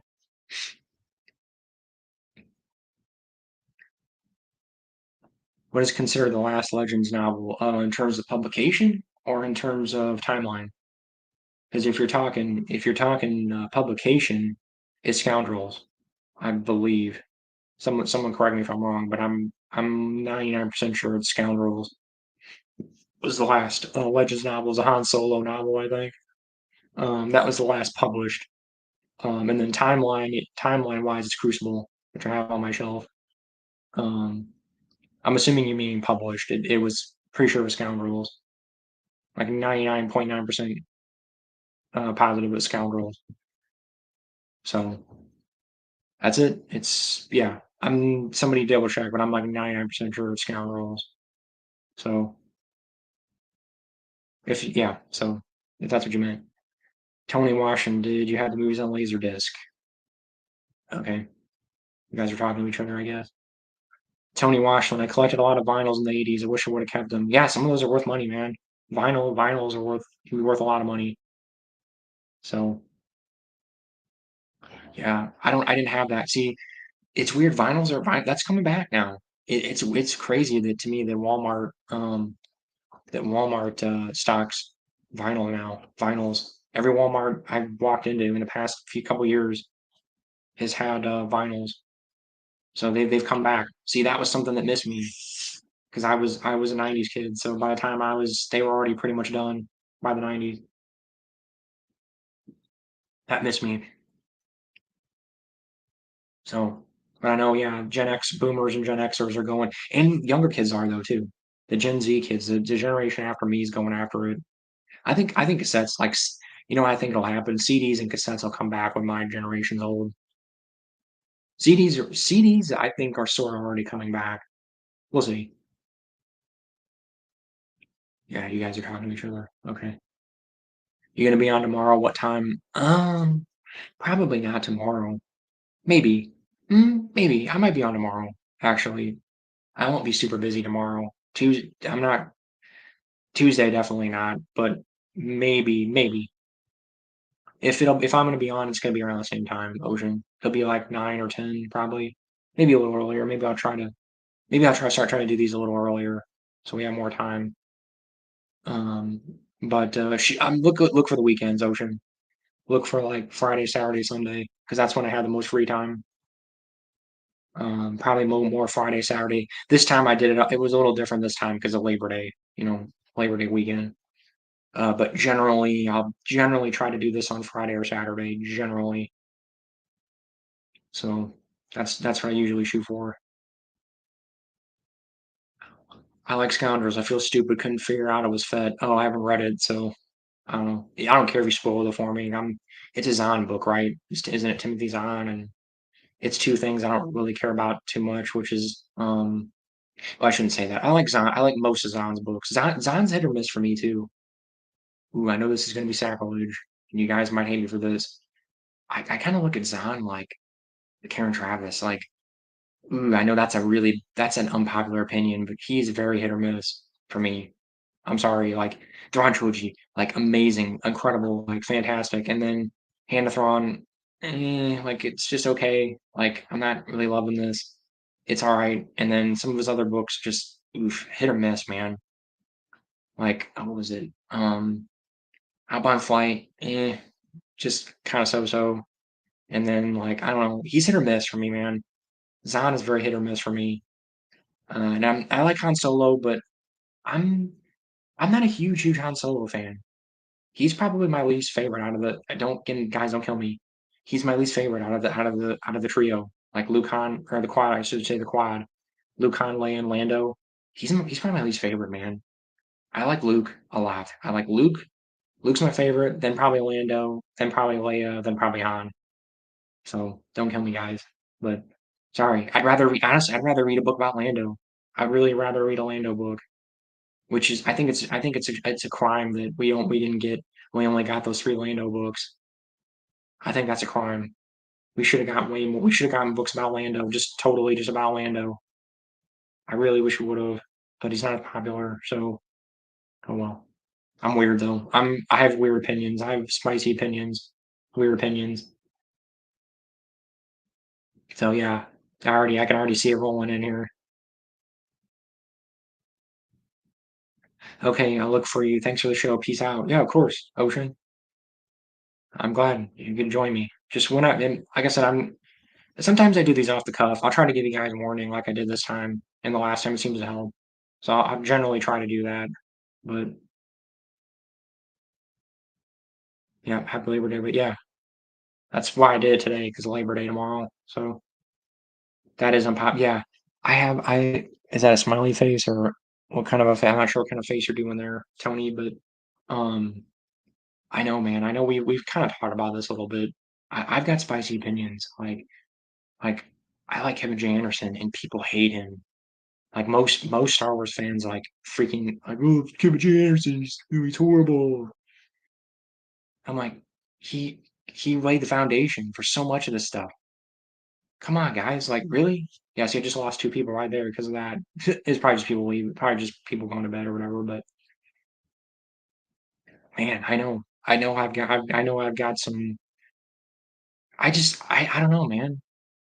Like I don't know. Maybe I shouldn't talk about Kevin J. Anderson because I spent a lot of time talking about him, but like Zahn, I just think Zahn is hit or miss, man. I guess that's not too weird of an opinion, but like most EU fans are just like Zahn, he's the best. Like he's just everybody else is like nowhere, like just doesn't compare. Like everybody's like sucks compared to Zahn, or maybe not. They don't say that, but they go like Zahn's up here, and the rest of the EU authors are just kind of like wishy washy. Some of them are good, some aren't, and I'm like, meh. I don't think Zahn's that far above everybody else. Sorry. I mean, again, I'm not gonna say yeah. Again, He did Thrawn trilogy, fantastic. Like, kind of laid the groundwork. But it's funny. He gets funny that how he gets all the recognition for that. Like, I find it kind of odd that like that Zahn gets all the recognition for like everybody acts like he laid all the groundwork. No, he didn't. He laid a lot. He laid a lot of it, but he did not lay all the groundwork. Kevin G. Anderson laid a lot of the groundwork. To me, him and Zahn are like this. Like Zahn laid a bunch of the groundwork, and then to me, Kevin, it's like the football thing. I like the football analogy. Like I don't really like football, but like Zahn, it's like he's the quarterback. He grabbed the ball or whatever, and then to me, I don't know. I'm screwing this up, but basically, like I feel like he had the ball, and then he passed it to Kevin, and Kevin ran it home to to the infield or whatever. He got the touchdown. Like Zahn started it and got the ball rolling, and then Kevin carried it home. They're both neck and neck to me. They're both fantastic. Like I don't get why everybody hates. Like I'm not saying again. I'm not gonna say the Jedi Academy trilogy is perfect. It's not. It's not. Is it as good as this isn't the Thrawn trilogy? No, it's not. I'm not gonna say it is. But like in terms of like this all the heavy lifting that it did and then the groundwork that it laid, it's phenomenal. It's phenomenal. And just the fact that and people don't mention this either. The fact that Kevin referenced the comic books. Nobody did that. Nobody else did that. Zahn didn't do it. Kathy Tyers didn't do it. Nobody else did that. Kevin did that. Kevin went to the comic book store and he's like, "They're Star Wars comics. I better read these." And he read them. And he actually called. This is something people don't know. Most people don't know this because I've watched interviews with him, and people have said, or sorry, um, he said, you know, I think he called up Lucasfilm because he said, I picked up these comic books and they're talking about like an emperor, the guy resurrected, and Leia had a third kid, and like he's like, there's all this stuff, and nobody's talking about it. And they go, well, no, you don't have to, don't worry about it. And he's like, well, this is kind of important stuff, like this is big stuff. And they're like, Lucasfilm's like, yeah, nah, you just don't worry about it. And he's like, well, I think this was out after he's off he's like, okay, and he hung up or whatever. And he's like, I'm not gonna ignore this. Like this is kind of a big deal. Like he was smart enough to know that there were people that were reading the comic books and the books. He knew there were people that were gonna read both and they were gonna go, okay, wait a minute, like why isn't this being referenced? And why isn't that being referenced? Why isn't, Leia having a third kid, Anakin? That's very important. That's a big deal.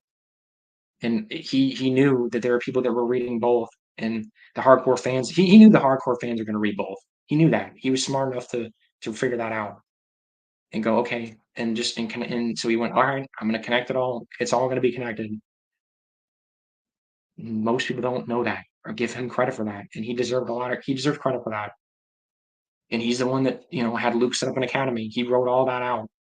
I read a thing like a little thing where he explained how he came up with it. Him and his wife actually went out to eat. They were at a restaurant because he had just gotten the contract for writing the Jedi Academy trilogy. I mean, it wasn't called that yet. But he's like, I just got a contract for writing this trilogy of books, and they said you can do whatever you want, just as long as it's set after. I think it had to be set after Zion's books. And he's like, okay. The first thing that sprang to my mind, and you can look all this up. This is all. I'm not making this up. He. I guess we're copacetic, him and I, because he thought the same thing I thought. Like if Luke, okay, so Luke's the only Jedi left. Now he's it. So what would be the first thing you would do if you were the last of your kind? Like you were the last of like your profession or whatever you want to call it. Wouldn't you want to you would go, okay, shouldn't I like start an academy or shouldn't maybe not that, but shouldn't I do something to like spread this knowledge? I have all this knowledge. The knowledge of the entire Jedi code is up here.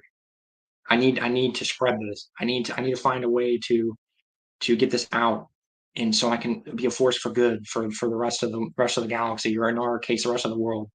Like it'd be like if you were like, let's just say the Catholic Church. Like I'm not Catholic, but like let's say you were a Catholic priest, and just the Catholic Church just imploded, and like let's just say for some reason every other Catholic priest on Earth just disappeared, like vanished or whatever, or was killed or something, like whatever, just spontaneously combusted or something. If you were like the last Catholic priest, wouldn't you go like, okay, shouldn't I start training other Catholic priests? Like, shouldn't I start training other people to like so I can spread, the kind of message, and try to, you know, help spread good. Like to me that makes sense. That's like that would be the first like one of the first things you would do.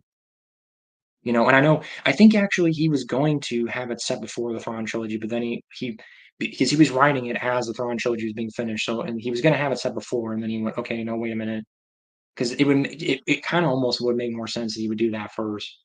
So then, but then Zahn was doing his thing and had it set 5 years after, I think. So he went, okay, well, I'm gonna have to have it set after because Luke doesn't mention anything about a Jedi Academy.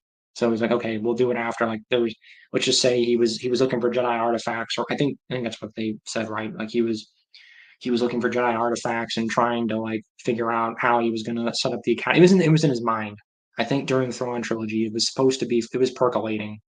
It was percolating. It was in his mind, and I think he even called Zahn. I think he even called Zahn and said, what are you gonna end up doing? Or like he at least kind of he didn't ask like exactly what was gonna happen, but I think he said like, what's gonna I know you've got this crazed Jedi clone and it folds together. It folds together because it makes perfect sense. Because I think he even mentions that in the Jedi Academy trilogy where Luke says something like, I had to deal with Saboeth and when I just knowing that like that's the force gone wrong. Like if someone's not trained because he's a clone, he was just a clone and he wasn't properly trained or anything. So just the fact that I had to deal with that and like just that the force can be such a force for evil, like if it is not used properly or if you're not trained properly, you know, that was percolating in his mind as he was dealing with Saboth. Like it just fits so perfectly for me. It fits so perfectly. And I just feel like Kevin does not get credit for a lot of that stuff. I just feel like God, people just crap all over him in his books. And it's like, is his writing like the most amazing quality? No, I'm not gonna say that. I'm not gonna say that. Is his writing quality on the level of Zahn? No, it is not. I will be the first to admit that. I'm not gonna say it's quite at that level. It's not. But like it's more it's like the George Lucas like mentality in me. It's like the idea is bigger. The idea is so good. It overrides everything else to me. And just the way it was handled. But anyway, I better move on. Tony Washington. I really like the Thrawn trilogy. The book Thrawn was great though. The next two books, Ascendancy Treason, get a little repetitive. Yeah, yeah. I've heard his Disney stuff's hit or miss too. I think even in the EU he's hit or miss. I don't know. I think Zahn's a little overrated. I'm sorry. I know that's an unpopular opinion, and I'm gonna lose people. I'm gonna get some lose some people or get some annoyed people. But I think Zahn's a little overrated. I'm sorry. I know that's a not I don't trying to keep saying spicy, but that's an unpopular opinion. I know that. I know. I'm aware. I think he's overrated. I'm sorry. He's great. When he's one of those people. He's like, and I'm not saying I'm kind of like this too. I'm everybody has their moments. Everybody's I'm like that too. He's just he's when he's on, he's on. Like when he's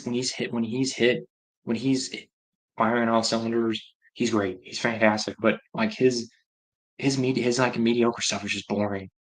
Like even Kevin J. Anderson, like I feel like even his mediocre stuff is at least entertaining. Like a lot of writers are like that, or just entertainers or whatever.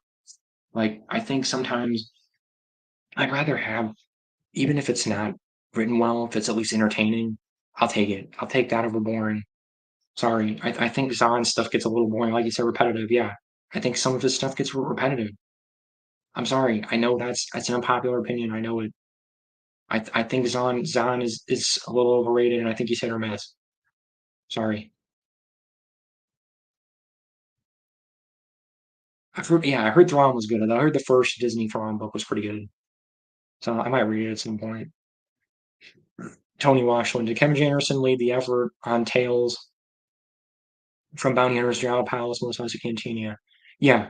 Sorry about the spelling. Yeah, he was like he was the editor, and he wrote a story. He wrote stories for each one, and he was the editor. Um, so yeah, he was like the what do you want to call it? Like the ringleader slash editor. He's the one that decided. I think he actually decided which ones were going to go in and which ones weren't. Him and Lucasfilm. I'm sure he probably worked with somebody with Lucasfilm. That kind of decided what was going to go in and what was not. But yeah, and those are great too. Those are fantastic. Like I said, and people hardly mention those. Like when people crap on Kevin, they go, they always seem to leave those out. I don't know. Like I said, I'm not gonna, I'm not gonna say Kevin's perfect. Far from it. And again, his writing quality is probably not as good as Zahn, but like even like I said, I'll take I'll take it's almost like it's not that's not the argument I make with anything. Like even like a movie or a TV show or anything. Like it's more, did you try? Like are you just putting words on a page? Are you just putting crap out there and just getting it out the door? Or are you actually trying?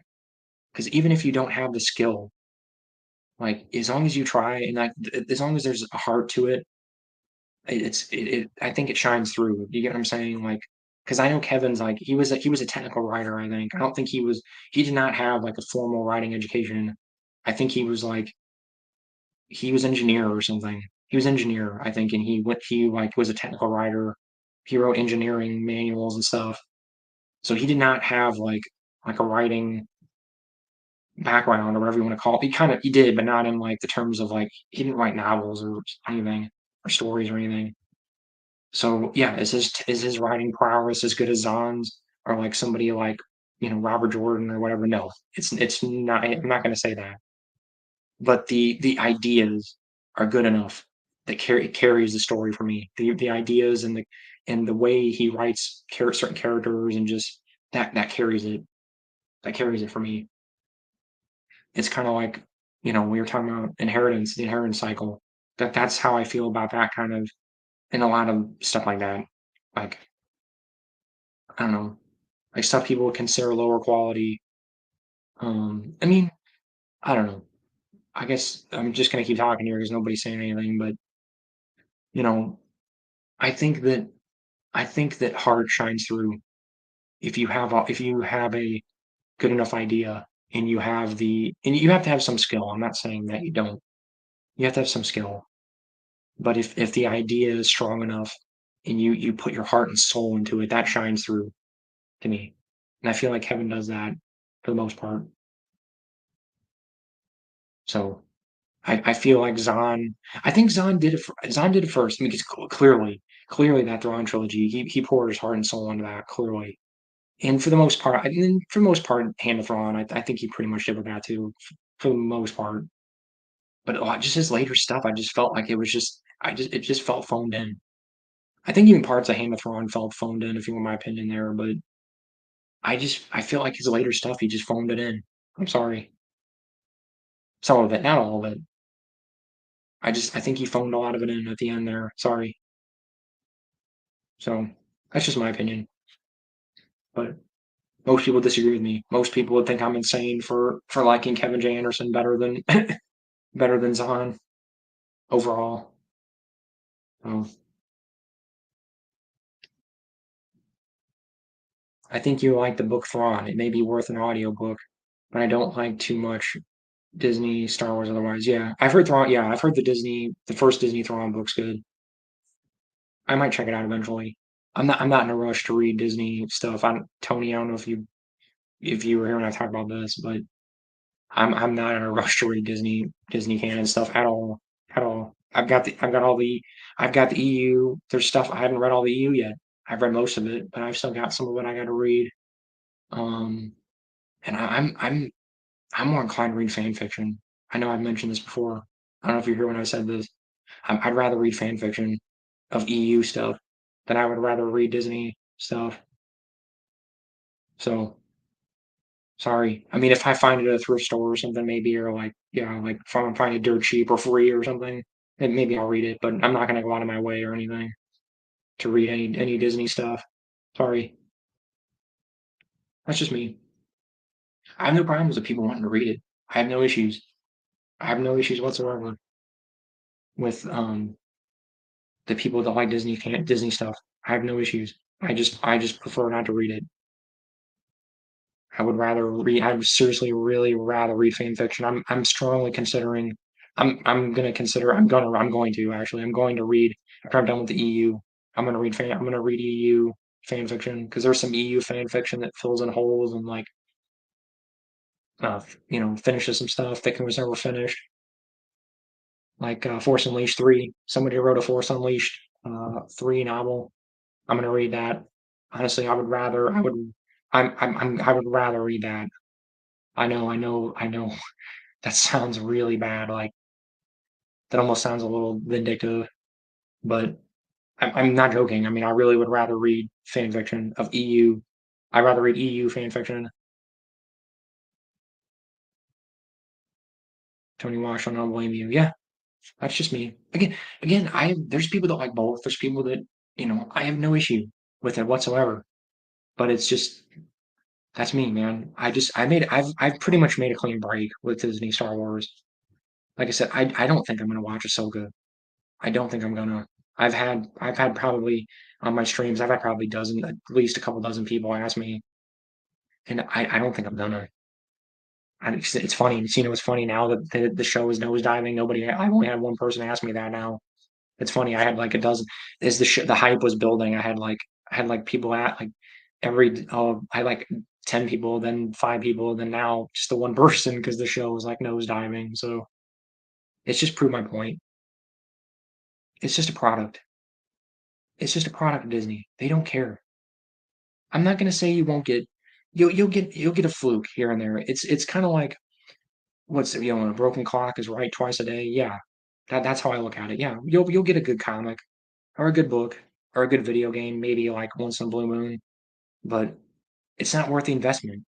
That's what I kind of realized about like 4 or 5 years ago, maybe yeah somewhere around there.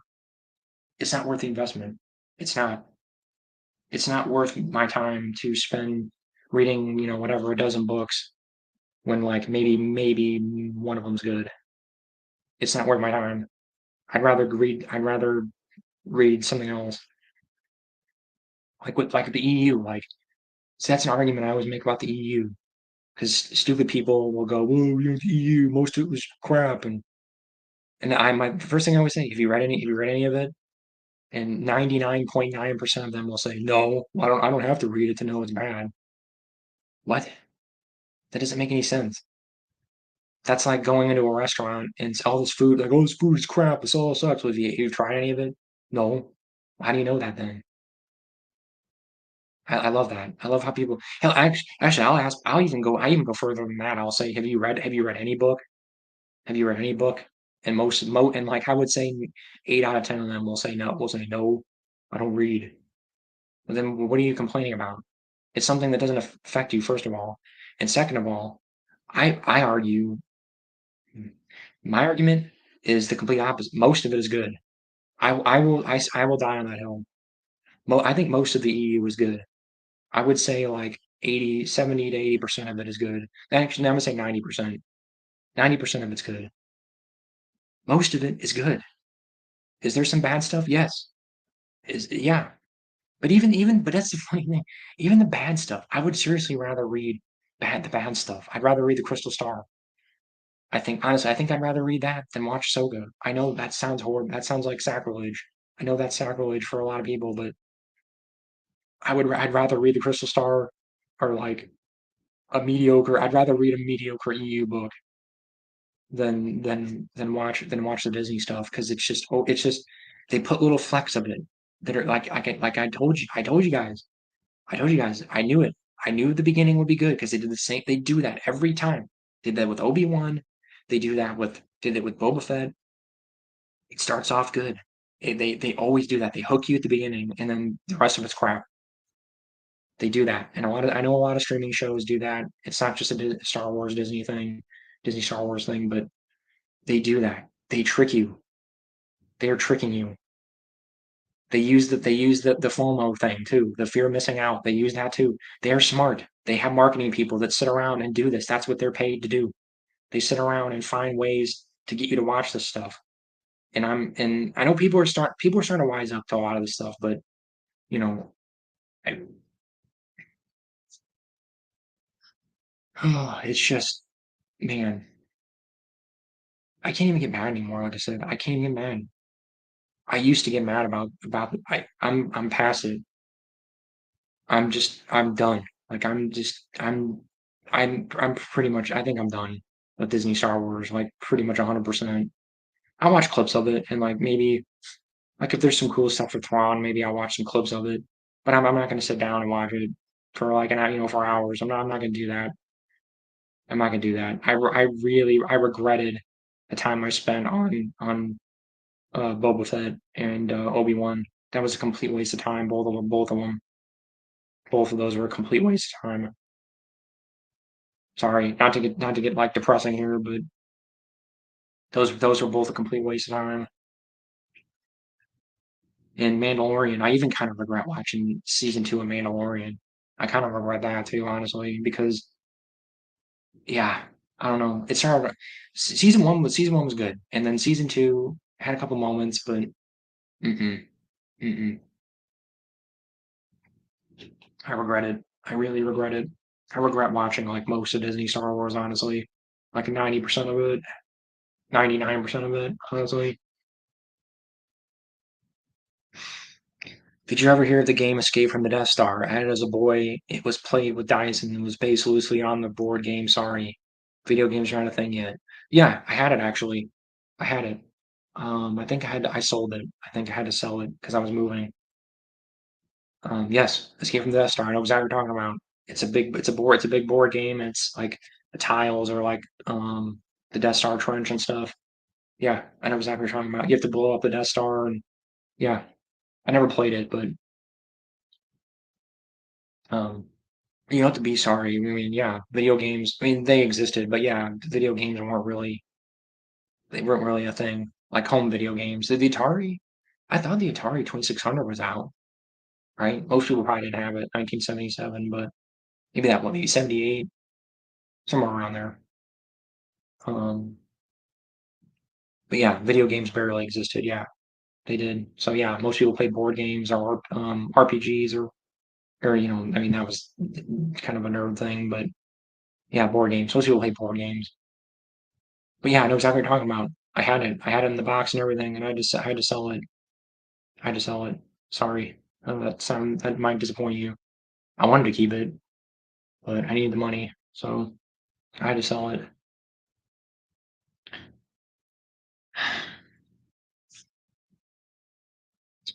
I'm, you know, I've never been a huge board game guy. I'm sorry, I'm not. I like them. I mean, I do, and my fiance's really into them, but I'm not a huge board game guy. I'll play them now and then, and I'm more of like if I'm gonna play a game, like I'd rather play like a trivia game or like if I'm gonna play do that kind of a thing. I'd rather play like a trivia game, like Trivial Pursuit or like something like that, or like I don't know. I was more into puzzles. Like when I was a kid, I was probably more into puzzles in terms of like board things. I was more into video games. Like if you're talking games, I grew up in the '90s, so that the '90s was the video game decade. That was when home video games really took. I mean, arcades too. Arcades were pretty big. Arcades are still pretty big in the '90s, but um, video games. I grew up in the video game era, Tony. So I know, yeah, that was after your time, but '90s, man, the '90s was great for video games. It's a fantastic time for video games.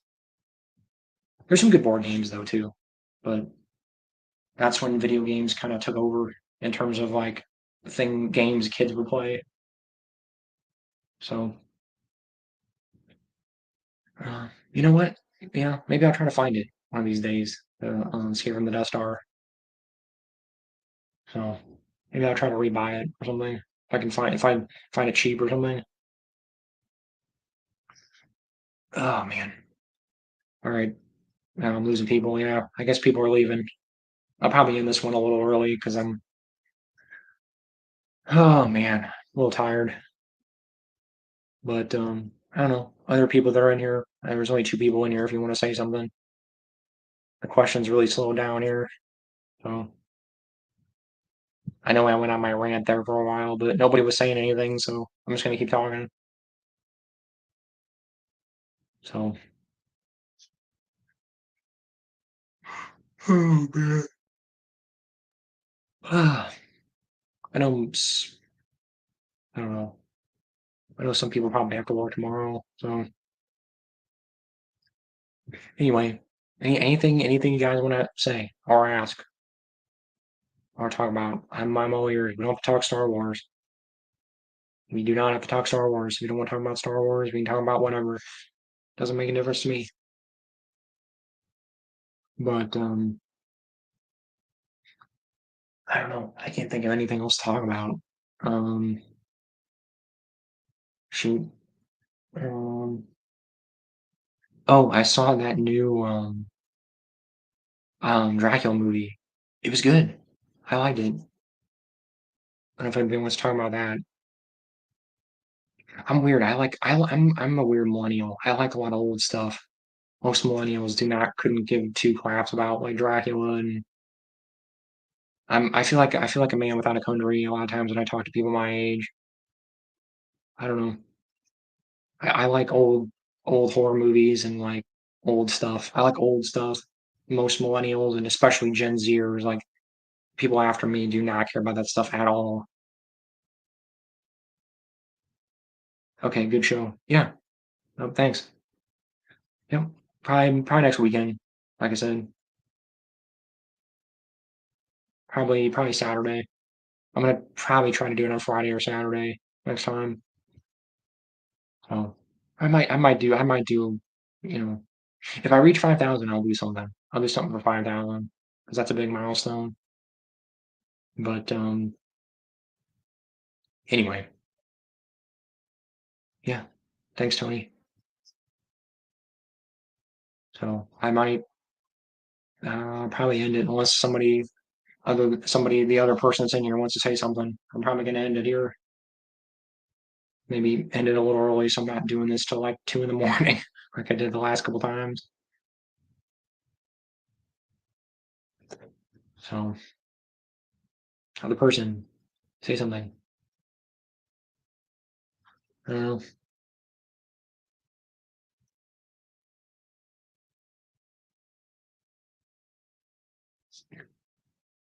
Oh man, getting tired. Didn't sleep much last night. Keenan Brown, I have not been into reading Star Wars books as much as Star Trek until I stumbled on your channel. So I really appreciate the X-Wing series, which is what I'm starting out with. So thank you. Oh, of course, that's great. You probably like that because it's more military SF, which kind of fits more in line with Star Trek. I love the X-Wing books. God, yeah, it's tough because God, I like so many different things. I really like military SF. I really like military SF and the X-Wing, like the first chunk of X-Wing books. I mean, they all are, but especially the first chunk are really like hard military SF, which is awesome. I just, yeah, they're great. The X-Wing books are great. So cool.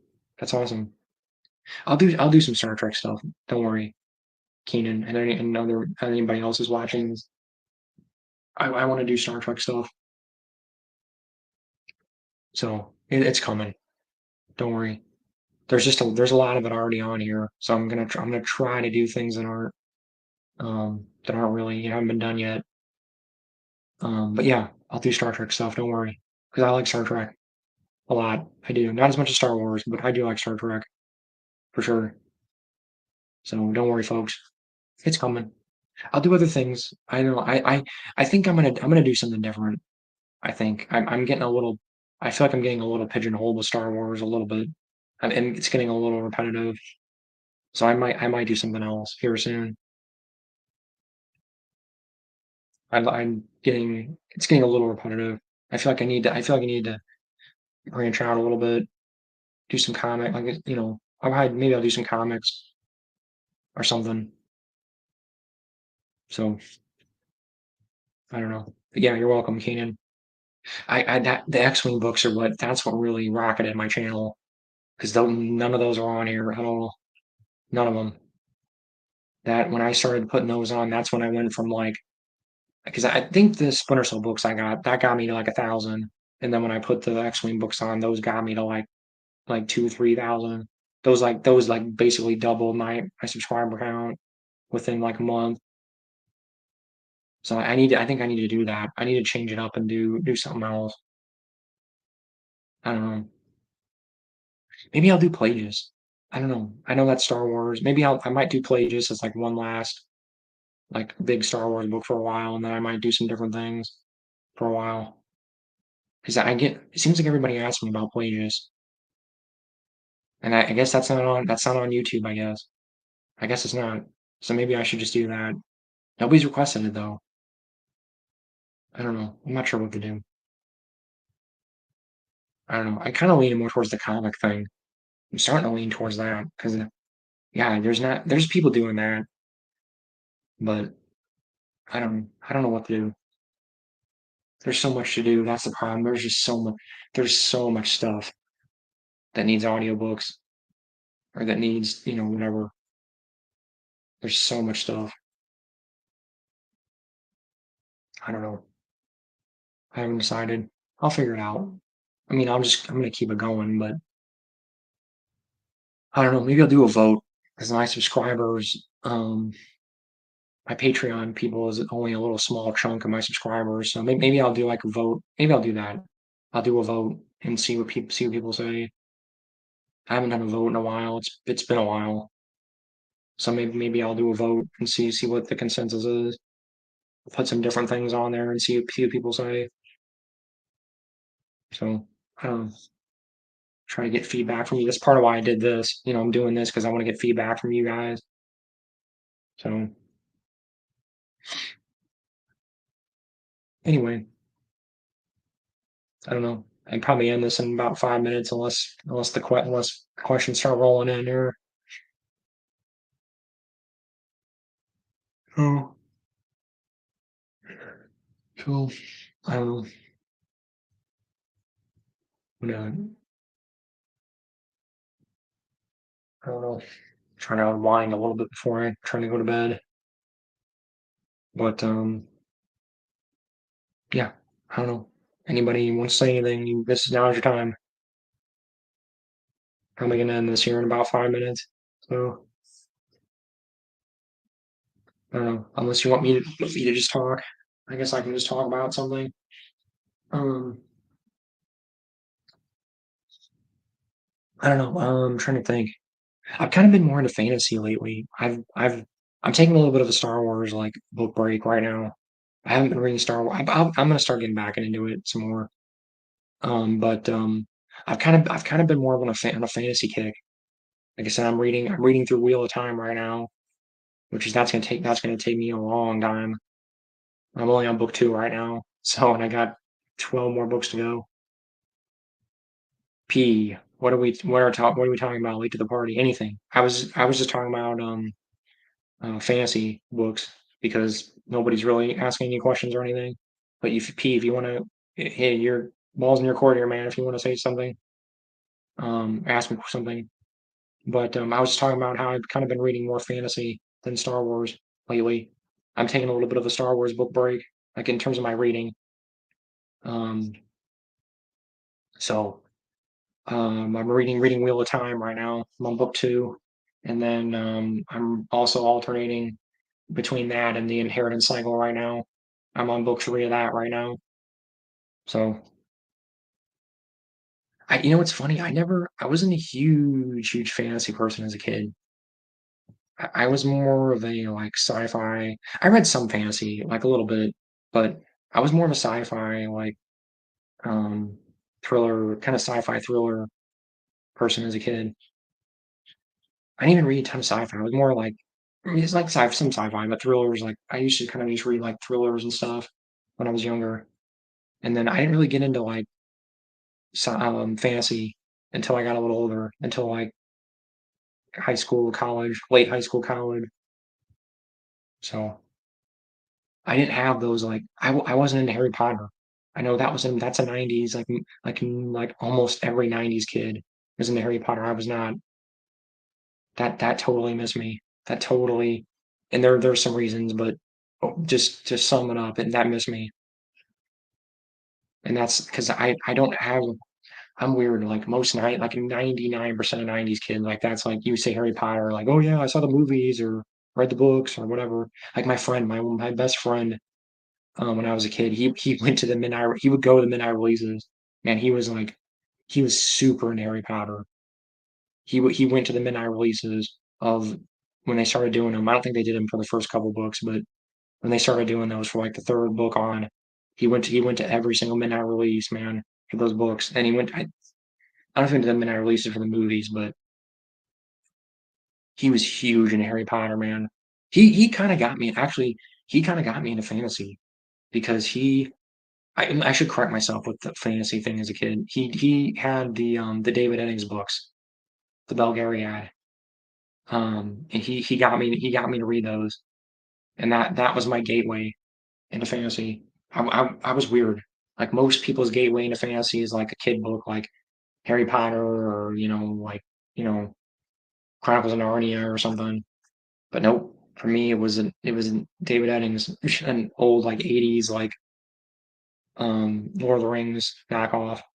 It's a good Lord of the Rings knockoff though. It's a knockoff, but it's a good knockoff. I recommend it honestly if like you're looking for like classic fantasy that you want, you know, and I think it's kid friendly. I think for the most part, if you want to read to your kids or whatever. Maybe well, maybe not. Maybe I shouldn't go that far, but it's mostly kid friendly. I think for the most part. But yeah, Harry Potter totally missed me. Totally. And I don't think I plan on reading it. I don't plan on reading it. I'm weird though. I'm like I don't know what you want to call it. Like I almost want to say I'm not really a hipster, but I'm like when people are like super into things, it almost makes me not want to be into it. I'm weird. I'm weird. So never was a never was a big pot smoker fan. I guess I was too old and never really liked fantasy. More of a sci-fi fan myself. You read West End games, Star Wars Adventure Journals, right? Likes, dislikes. Yeah, you know what? You're I flip flop. I like both. I like sci-fi and I used to be more of a sci-fi guy. Yeah, like when I was younger, I was more of a sci-fi thriller or like sci-fi slash thriller kind of guy. So I was probably like you more. But the older I'm getting, I'm starting to like fantasy a little more because I'm getting old and I don't know. There's something about it because it kind of I guess it takes you back to your childhood or whatever. But anyway, yeah, you're probably Gen X, I would assume, or like early millennial, early like yeah. My fiance is an early millennial, and it missed her. She was too old. She was already like 12 or something. It just missed her. I think she was already old, a little older by the time Harry Potter was in its height. Same thing with Pokemon. She that missed her too. But Pokemon was marketed more towards boys. But anyway, um, I've only read one or two of the adventure journals. I need to read them. I know I'm slacking on the adventure journals. I've only read I read the Penstone Alignment one and then one other one. But I liked them. I know I need to read them. Sorry, P. I need to read them. I've slacked on those a little bit. I like the Penstone Alignment one. That was good. So I'll read them. I guess I'll do audiobooks of those at some point. Yeah. Has anybody done? Oh man, I bet you nobody's done audiobooks of those. I'll do that. I'll start doing some homework on those West End Games journals. P. Um, yeah, I was like you. I was more into sci-fi. P. If you want to talk sci-fi, I was into Michael Crichton, man. I love Michael Crichton. Michael Crichton was like, actually, now that I think about it, I think Michael Crichton was the first adult author I ever read. Like adult, like a novel, like novels meant for adults. I think he was the first, if I recall correctly, he was the first adult author I ever read. I think I want to say it was him. Like in terms of like adult, as in like books meant for adults. So yeah, my original like I was probably more like you know. I didn't get into fantasy until later. I didn't start really reading, like, really reading fantasy until I was, like, aside from David Eddings, aside from the Belgariad, I didn't read well, I did read Lord of the Rings, but everybody rereads Lord of the Rings, I don't really count that. Like, in terms I'm talking, like, really, like, heavy fantasy, I didn't start reading till, like, my 20s, 30s, early 30s, 20s, probably 20s, late 20s. So, we're probably pretty similar, P, in terms of our interests. The Red Moon story is a good continuation of the Penn Star alignment. Okay, cool. I'll read all the adventure journals. I just haven't gotten around. I've got so much stuff to read. I need to read them though. I know. I'll read those when I maybe when I get a chance here soon. I'll start reading those again. Red Moons. Thanks for that. That's good because I like the Penn Star alignment stuff. I like weird factions of the Empire. Like I'm really big on weird Empire splinter groups. I think that's something that's kind of underrated. Like that wasn't done. I mean, it was done a decent amount, but like the Second Imperium, I like the Second Imperium in they're right behind me there in the Young Giant Knights books. I like that. I like them. I like the there's the Empire of the Hand. There's a bunch of them. There's what's the other one? There's God, I can go on and on. Obviously the Remnant. That's the main group, and then you've got what is it? The Reborn, the Empire Reborn. I always thought they were kind of underrated. They're in Jedi Knight 2 and Crystal Star. That's the only things they appear in. And I think maybe like some RPG stuff. Um so yeah, I like that kind of stuff. So thanks, P. But I don't know. I'm trying to think of I'm starting to run out of steam here a little bit. But P, I don't know if there was anything else you want to talk about. Um I don't know. What's your favorite Imperial faction? I guess since we're on the subject. Do you have one? Or Imperial splinter group or whatever? That's a good question. Maybe I'll ask you a question. Ask you guys a question for once. Weird imps, huh? Hey, how about Waru and the Crystal Star? That was the first Star Wars book that I read. Oh man, you start with Crystal Star. Ooh man, what a place to start. Wow, you haven't even weird. Well, that's not too weird of an entry point because most of the Bantam books are meant to be read. You can read them standalone. Man, I mean, you had a weird experience then for your first Star Wars book. It was a weird like book written by Star Trek author. Because yeah, she's the late Vonda McIntyre, right? She wrote she's Star Trek author. She's known way she wrote way more Star Trek novels. She was known as a Star Trek author, not a Star Wars author. That's the only Star Wars book she ever wrote. Oh man, I need to reread Crystal Star. I don't remember it. I remember Waru and I remember some weird stuff, but I don't remember it that well. I need to reread. I haven't read it since I was a kid. I don't remember it that well. I need to reread it. I'm looking forward to. I'm gonna reread. I've just finished Fate of Jedi. I need to read Crucible, and then I'm gonna go back and read it, fill in gaps, and like read the stuff I missed, the stuff and some of the earlier stuff I missed, and or stuff that I haven't read since I was a kid, and that's one of them. I'm gonna reread Crystal Star. But yeah, I like the weird Imperial factions, P, because I'm weird. I like weird stuff. I'm weird. I will admit it. I'll be the first person to admit it. I'm weird. I like weird things. Like I like weird, like really esoteric, like obscure crap in media. Like most people, I know I turn most people off. I know I'm strange. I mean, I know I'm an odd duck. I'll admit it. I'll be the first person to admit it. I'm an odd duck. I like weird stuff. I like weird, like very oddball. I just like weird little obscure little things like that in media. I don't know. I was totally weirded out. Favorite M faction. Give me a minute. Okay, yeah, no rush or anything. Like I said, I'm probably gonna end this soon. I'm liking talking to you, P. I mean, we can keep talking if you want. You kind of helped breathe life back into this because I was about ready to call it quits here. But yeah, I like weird, obscure little things like that. Like I'm trying to think of a good another example. Like, ouch, man, I got a weird cramp in my foot. Ow. I can't think of another example, but maybe I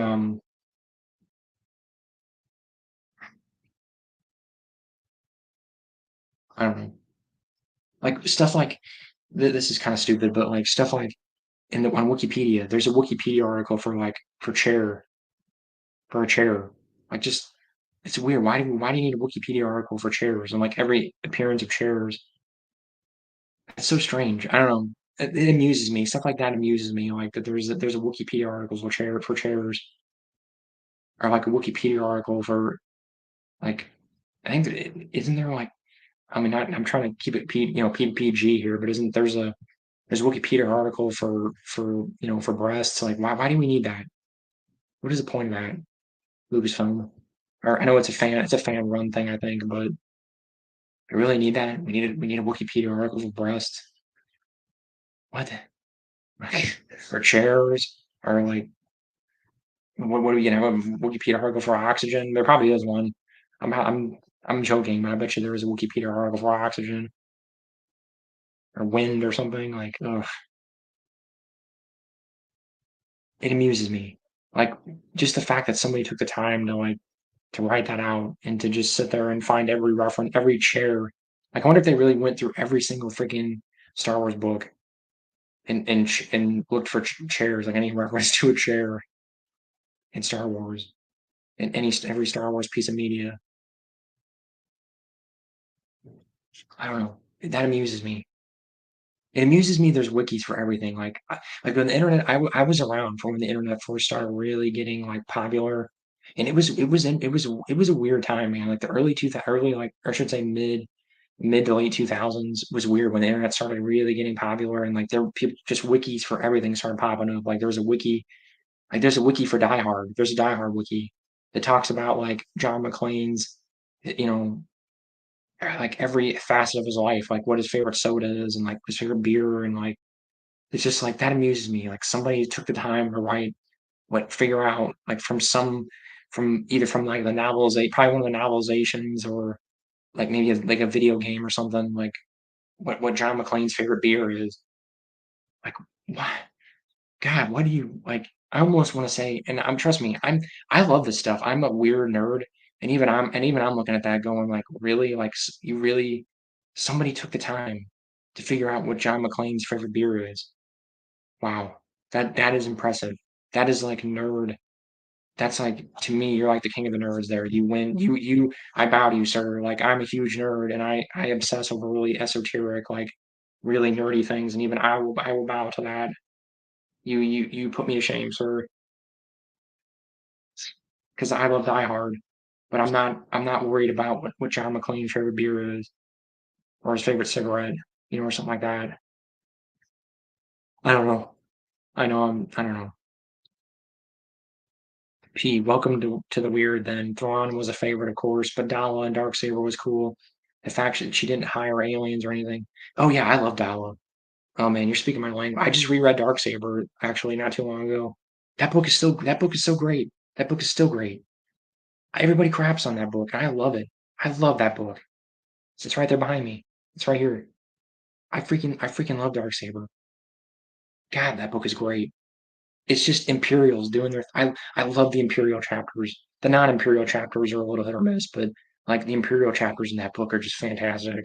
Like just Dala and all the other Imperials just fighting each other and like just being stupid idiots and like being smart but being her Dala being smart and the other ones being kind of idiots and like them just backstabbing each. I love that stuff. I love that stuff. It's great. It's great. I love Darksaber. I guess was Dial her own little faction? I guess she would have been. Yeah, she would have been her own little faction there. I guess sort of because she wasn't technically aligned with anybody until Pelion, until her and Pelion teamed up. She would have been her own little like independent little warlord there. Yeah, I guess you're right. She didn't. They didn't name themselves or anything, but they were all. She was her own little thing. That's awesome. I love that. Yeah, you're speaking my language, P. We're pretty much copacetic here. Yeah, Darksaber's great. By the way, the Penstoner alignment was a big focus of Blaze of Glory. Basically anything with Tony Russo. Okay, so I'll look up Tony Russo and I'll look that stuff up. I'm very interested in reading. I need to read those. I know those are like that's probably the biggest chunk of my Star Wars like information that's missing is the West End game stuff because that was long before my time. You have to remember I'm a '90s kid, so I was like it, I talked about this on one I think the last stream. He used it was weird. The '90s, there was something about when the prequels came out. When the prequels came out, the EU kind of was put on the back burner. Like I feel like it was. I'm telling you, like the prequel EU was, and I get why they did it because the prequels were the new thing. They wanted to focus on the prequels, but like the old EU was kind of put on the back burner. Like the New Republic era EU was put on the back burner. Like I didn't hell I didn't even know about the West End game stuff till like somebody told me about it like 4 or 5 years ago. I didn't even know it existed. I didn't even know about hell. I didn't even know about um I mean, I knew about Thrawn trilogy. Obviously, I know about Thrawn trilogy and like Jedi Academy trilogy stuff. But there's like the Young Giant Knights books. I never knew about those. Like I didn't know about those until way later. They were hard to find. Like I don't know. Like it just all. I felt like all that got swept under the rug when the prequels came out. It was like Lucasfilm just they swept all. Even Shadows of the Empire. Like I think I got lucky because I was at a bookstore. And this was I think around the time Attack of the Clones came out, and they just happened to just they had one copy, literally one copy of Shadows of the Empire. That was it. And they didn't have any. I think they had that, and I think maybe one of the Han Solo books, and that was it. And like the rest of it was all prequel stuff. That was it. It was like they just swept it all. I feel like they just swept it all under the rug. And you have to remember, that this was early internet days. It was hard to find stuff. People, Gen Zers, man, you guys don't know how. I don't know if there's any Gen Zers listening right now, but you guys know how good you have it with like trying to find media. Oh my goodness, it's so much easier to find stuff now. Any media, even books, it doesn't matter. Just media in general is so much easier to find now than even into the early 2000s. Like even into the early 2000s, man, like on dial-up internet, it was hard to find stuff.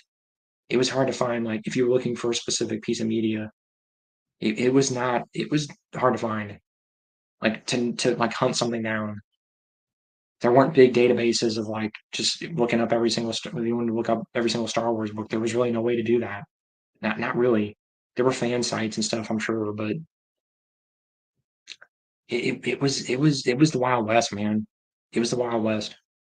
And I'm sure you're aware of this because you're older than me, but it was the Wild West there up until about like the late 2000s, like mid to late 2000s. It was hard to find things. You just had to kind of just you had to get lucky. Like I said, I got lucky with Shadows of the Empire. That's probably one of the best EU books, and luckily I just happened to my local bookstore just had it, so I got lucky there. But they didn't have the Thrawn books. They didn't have the Thrawn books. They didn't have the Jedi Academy trilogy. They didn't have like they didn't have any of that stuff. It was all prequel. It was all prequel stuff because that's what they were pushing at the time, which I get. It's understandable. They're going to market the stuff that the movies are coming out. So yeah, they're going to market that. But you would think they would just put it all out. But yeah, so that's probably part of why I'm a prequel apologist because that's what I mainly grew up with prequels. So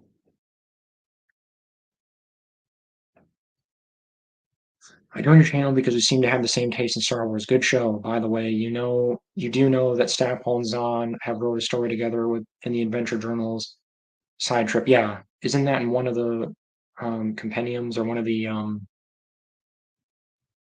what do you call it? It's in one of the Tales books, I think.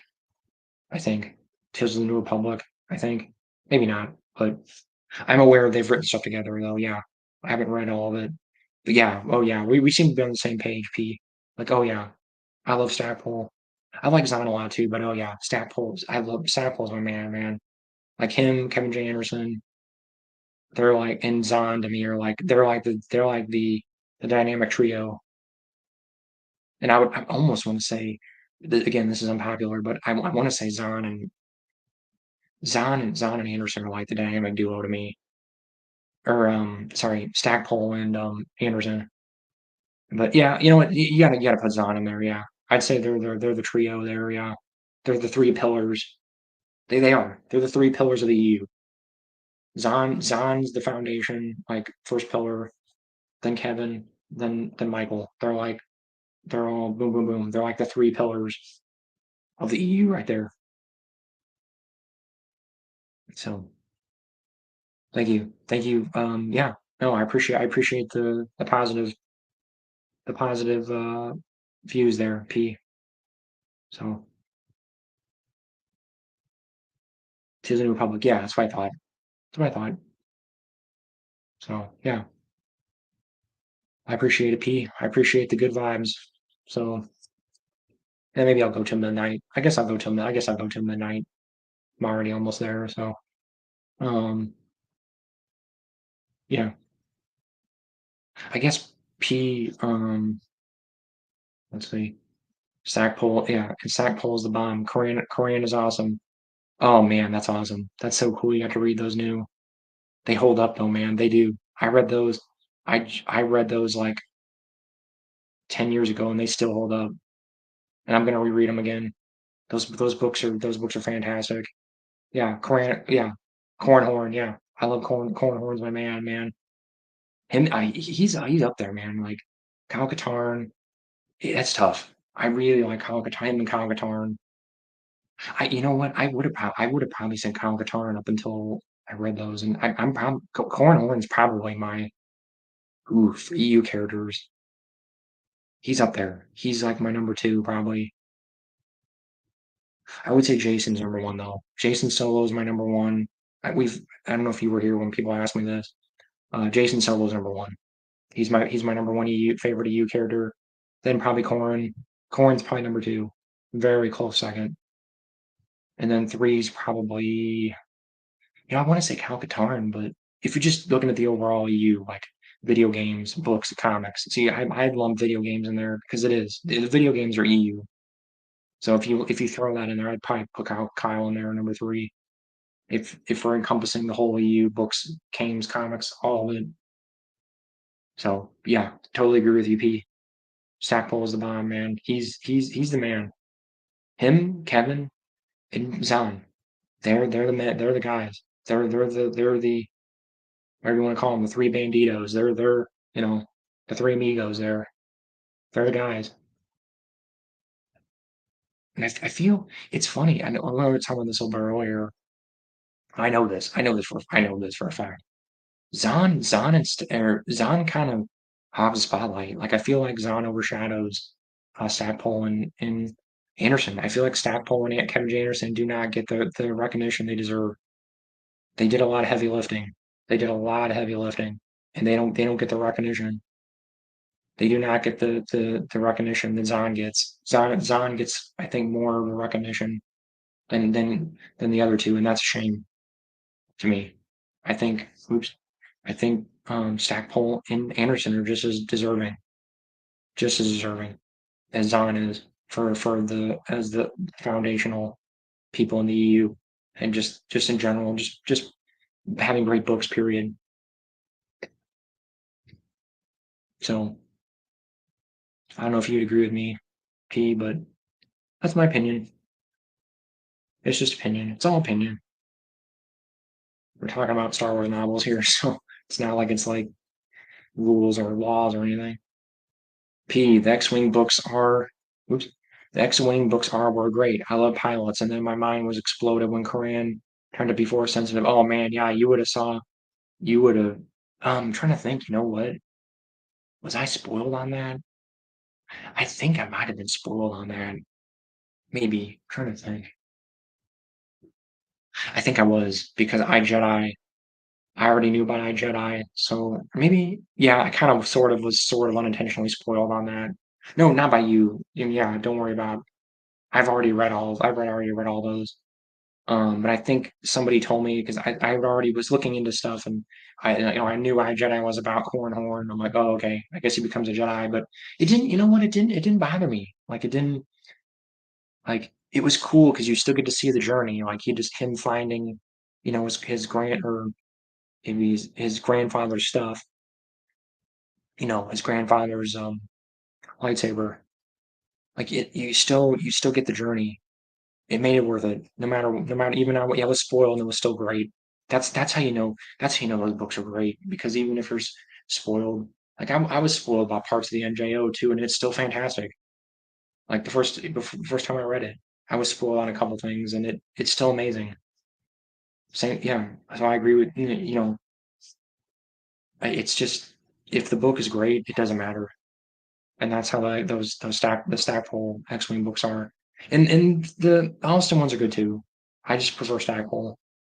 I thought Stackpole was like, man, especially Back to War. Back to War is incredible. Back to War is freaking amazing. I love that book is incredible. So I feel like Austin never got he didn't quite he got close. He got really close to Stackpole's level there. Very close. But mm-mm. Stackpole just had it, man. Stackpole to me just he knocked it out of the park with Back to War. And I just don't feel like you can't recreate that. Like Austin got close, man. He got really close.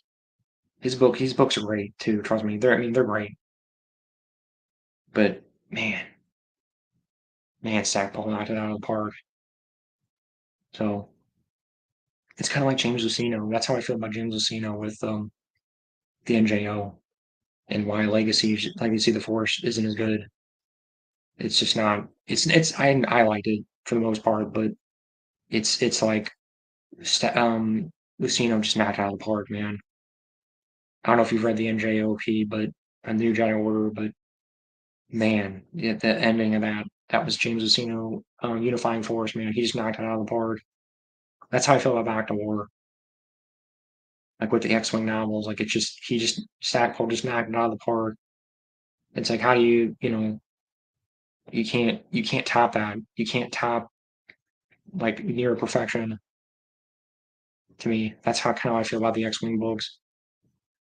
And then like I said, NJO, that's how I feel about NJO. Like you can't they went on a high note and you can't top that. You can't top like near perfection. It's not perfect, but it's pretty damn close. Especially, yeah, both of those. Really, both of those books are great. Those are both great finales. Like Back to War and Unifying Force. Those are my top three EU books. They gotta be. Like if I was doing a top three, top five, Back to War, Unifying Forces. Oof, yeah, I go back and forth. Plagueis is probably number one. Two. I don't know, man. Back to War and Unifying Force are real neck and neck. That's tough. That's really tough. Stackpole's good stuff made. I'm assuming you mean made you a fan of BattleTech. Only author that did that for me. And yeah, I read the NJO. Okay, great. Yeah, I want to read. Oh man, I have a couple BattleTech novels. I don't think they're written by Stackpole though. I want to get his BattleTech novels because yeah, I've heard they're great. I've heard his BattleTech novels are really good. So yeah, when I get my hands on them, cool. Yeah, I thought about getting into BattleTech. I'm interested in BattleTech. It intrigues me because I like big robots and I like stuff like that. But I just never. I have a couple. I think, like I said, I don't think they're written by Stackpole. That's why I was hesitant. I was hesitant on reading them. I got them like at a thrift store for like 50 cents or something. But I don't think the ones I grabbed were written. They only had like one or two, and they weren't Stackpole. But I'm like, yeah, I'll just grab them anyway. Do you recommend any of them? I've heard mixed things. I've heard the non-Stackpole ones are not that great. I've heard they're hit or miss. I mean, I don't know. What's your opinion on that, P? And then I'll probably let you go here soon. But oh yeah, I'm glad you read the NJO. Yeah, It's fantastic. I don't know if you share my opinion, but I know NJO is very divisive. There's people that in the EU, even in the EU, it's very divisive. Like people either love it or hate it. I freaking love it. I love the NJO. It kept up my Star Wars fandom in the dark times, the prequels. Oh, you don't like the prequels then? Okay. It's cool. It's cool. Hey, you know what? You're a Gen Xer, I'm assuming. I want I want your opinion here. Okay. I know a lot of you got, I know Gen Xers and a lot of people in general don't like the prequels, but compared to the new, the Disney Star Wars, you would say they're better than the Disney Star Wars movies, correct? Like if you had to pick one or the other, you'd pick the prequels over the Disney Star Wars movies, right? The Disney trilogy. I hope you say yes, but you give me your honest answer. It's all good. Stackpole's Battletech books as audiobooks are great. Okay. Are any of those on YouTube? I could do those. There's an option or something I can do. But um man, yeah. Ooh, I want to talk about the prequels with you really bad. I want to talk about it. See, I know some Gen Xers. Like my fiance's brothers are Gen Xers, and they like the prequels. But I know they're probably the minority because I know from what I understand, the general consensus is most Gen Xers do not like most Gen Xers and Boomers do not like the prequels because my Boomer parents do not like prequels.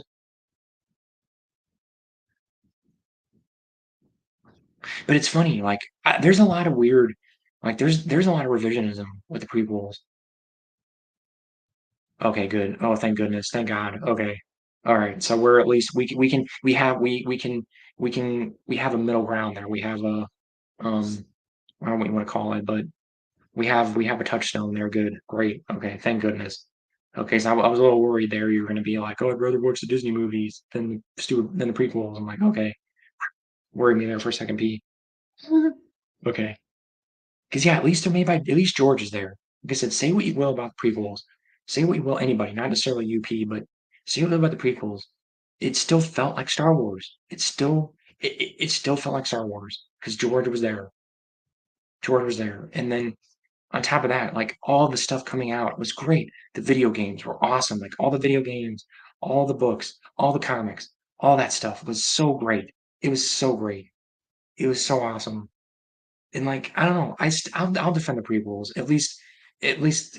I mean, Phantom Menace. I I don't know. I flip flop a little bit on Phantom Menace. Phantom Menace is the only one I have a little bit of trouble defending, but even Phantom Menace. You know what? Screw it. I've softened on Jar Jar. I used to be like freaking Jar Jar. God, Jar Jar's so stupid. And I don't know. I've softened on Jar Jar. Is he annoying? Yeah, he's annoying, but I don't know. I would still rather sit through Jar Jar scenes and sit through the prequels a million times than sit through the Disney movies again. Like in a million years, like in a million years, man. Like if somebody had put a gun to my head and made me like sit and watch one on repeat over and over, I'd pick the prequels like hands down, even with Jar Jar, hands down. P. I'd rather still hang with prequel fans and all that, dude. They're still up there. Yeah, exactly. That's what I'm saying. It still had a soul. It wasn't just it didn't feel like a corporate product. Again, say what you will about the prequels, they weren't a corporate product. It was at least George. There was a vision. At least George had an idea, and it was just totally him. It was there's soul there. Like I hate to say that, but like the prequels have a soul. They're a good I've the argument I heard people say, and I pretty much agree with it. They're a good story told poorly, and they are. They're a good story told poorly. And the world building, great world building, amazing world building. You get to see you get to see Coruscant. You get to see all this cool stuff. It could have been better. Could have been written better. Oh yeah, for sure, definitely. George needed somebody to help him. He needed more editors and people helping him. You know, and he was surrounded by yes men. That's the problem. If you watch the behind the scenes stuff, it's very clear that George was surrounded by yes men. They just all everybody. Oh yes George, whatever you want to do, George. That was the problem. He didn't have somebody. He should have had somebody there, saying, George, no, don't do this. This is stupid. This is dumb. Don't do this. That's he didn't have anybody there telling him no. That was the problem. Exactly. Lucas was weird, but the prequel era brought us a lot of course, exactly. That's the argument. And that even I again I still kind of defend the movies a little bit, but let's just say for argument's sake, the movies were just total crap, like completely 100% not redeemable at all, totally crap. At least the stuff coming out of like everything we got out of it makes it totally worth it. Totally worth it. The Clone Wars, all the Clone Wars cartoons, the comic books, like all of that stuff, the video games, all of it, the toys, it makes it all totally worth it. All of it. All the world building, all of it, like Coruscant, all of that makes it completely worth it. Completely worth it to me. Even if the movies are just were complete irredeemable trash, which I don't think they are. But which just say for argument's sake, if you think that, like not necessarily you, but just anybody in general, it was totally worth it. Totally worth it because the people running this is the thing. The people running the thing, George may have been missing the mark, but the people running stuff behind the scenes were not at all. Like the people, the marketing people, and the people running the books and the comics and the video games were firing on all cylinders. They were not. They were hitting their marks like 100%. There's maybe like one bad prequel video game, one like maybe like the Obi-Wan game. There's an Obi-Wan game, and then maybe one of the Game Boy games, like maybe. And I think even that, like people even kind of argue for that having some redeeming qualities. Like they were just freaking firing on all cylinders, man. And like you had the MJO coming out, and you had other stuff coming out. You had all the prequel books, like almost like the Clone Wars multimedia project. It was just they were firing on all freaking cylinders, and it was awesome. Like 99% of it is great. Like everything surrounding it is fantastic. Like I think the other argument people use, I've heard people say this too, like, and I pretty much agree with it. They say what was it? Like the foundation, like when the prequels, it's like a house. Like the house itself is just falling apart and it's a piece of crap. But the foundation of the house is so well built that it keeps the house standing. Like that's the prequels. Then I pretty much agree with that. It's a really good analogy for the prequels. I would say the house isn't that crappy, but I'll concede, yeah, the house is run down. The people have problems. They do. They have lots of problems. I'm not gonna say they don't. They don't. They do. They have tons of problems. It's like a cute little house. Yes, a cute little house. It's run down. The shingles are falling off. It's got some issues. It's got some pretty major issues, but the foundation is just rock solid. And that's the prequels and the EU surround the foundation is the EU surrounding it. The only problem was that Lucas couldn't write. Could you just imagine if Darabont? Oh man, yeah, that'd have been great. Yeah, he's not a writer. He's an ideas guy. Yeah, I say that all the time. I say that all the time. He is not. He's an ideas guy. He's a big idea guy. Big idea. He is not a sit down and write a coherent story guy. He's a big guy. He's like, and people don't say this enough about. Here's another person who's like that too, and people are gonna get mad at me. But Stephen King, I think Stephen King is the same way. Stephen King, he's great at these big ideas. He's great. He can come up with these cool, really awesome ideas, but his execution is just crap. He he just he just goes on weird tangents and he writes incoherently. I'm sorry, I do not like how the way Stephen King writes. And he has diarrhea of the mouth. He writes the most incoherent things. He goes on weird tangents. He just doesn't like his early stuff is great. His early stuff is great because he clearly had an editor or his wife. I mean, I think it was his wife that cut it all down and said, "Here, this is the story. You don't need all this extra crap. You know all that extra crap." And that's Lucas. He's the same thing. He needs somebody to help him tighten it up and go, yeah, get rid of all this extra crap. We don't need this. I would still take Luke again. I still take Lucas's extra crap over Disney's stuff any day of the week. But yeah, that'd been awesome. Yeah, Darabont. Yeah, or anybody, like anybody, just somebody, just even just an average editor, just to tighten it up. He needs somebody. He had too many yes men. Yeah, exactly. You're just agreeing with me. Yeah, Stackpole's BattleTech books are good. Yeah, oh yeah. No, I think the consensus is pretty much like Stackpole's ones are the good ones, and then the other ones are like hit or miss. So I'll probably just read Stackpole's. I probably won't bother with. I don't know. Maybe I will, but I probably won't bother with non-Stackpole ones. So don't worry about a P. If you're still here, I'm probably gonna end this soon. So it's getting late. So don't worry about it. If you got something else you wanted to say real quick,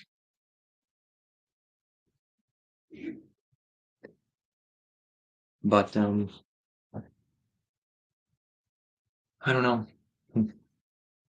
I'll probably end it here. At least unless unless you or somebody else has something to say here real quick. So I've been going 3 hours here, so I'm kind of running out of steam here.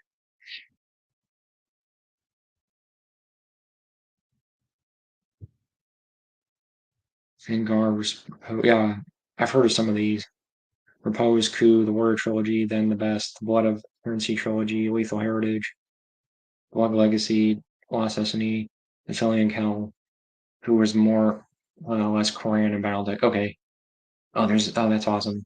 There's a character like Korean in there. I'm gonna throw out Korean. You know, I used to say Korean in my head. I say Korean, and then everybody says Korean. I think corn is correct.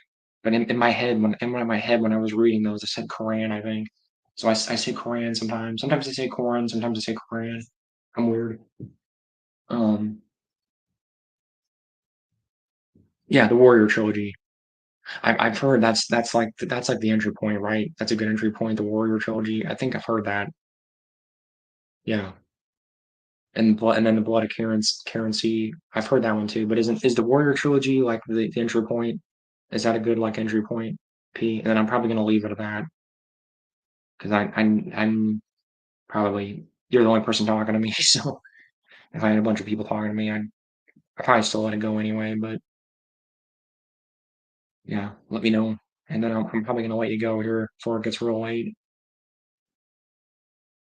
Yeah, Warrior trilogy. If there's like a bind up of that, maybe I'll buy the bind up because I have been interested in getting into BattleTech.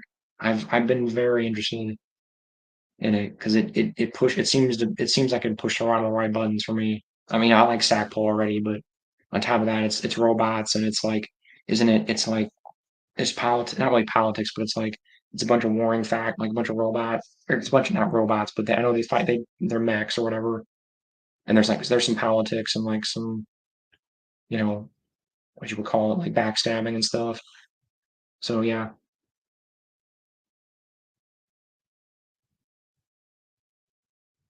well, good talk. It'd be cool to talk directly. Interested? Maybe I thought about starting a Discord. I might start a Discord. I don't know if you know what that if you're aware of Discord P. Somebody mentioned that I should start a Discord if people want to get a hold of me directly and stuff. Maybe I'll do that. That'd probably be the easiest way. Unless you mean like I don't think there's any way you can do direct. Yeah, I think Discord would probably be the easiest. Um, P. Unless you have some other method that I'm not aware of. I'll probably start a Discord. I've been thinking about it because there's YouTubers smaller than me that have Discords. So maybe I'll do it.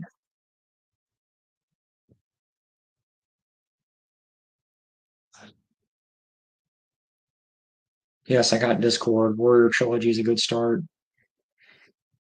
but Blood of Currency is good. From one thing to the other, are you a Batman fan? Yeah. Oh yeah, I love Batman. I was all about Batman. He was DC. I'm a DC guy. I don't know if you were here when I mentioned that. I'm a DC guy. I was huge into Batman, Superman. I was big Batman, Superman, Batman probably number one, then Superman number two. He's still up there for me. I don't know. I like the Bat family, just the whole Bat family stuff in general. Like I've kind of moved away from just Batman. I'm kind of more interested in like I kind of like his villains more so than him really. and like the side characters in Batman more than him. Like I don't know, I like Dick Grayson and Tim Drake, and like I kind of like the side characters. I think they're more interesting than Bruce, honestly. I don't know. The older I've gotten, I'm kind of more. I've always kind of been more interested in them anyway, but I think I'm more interested in them, the side characters, more than Bruce and Batman himself. But oh yeah, oh yeah, man, I was all about Batman. Like especially, you have to remember, when I grew up, man.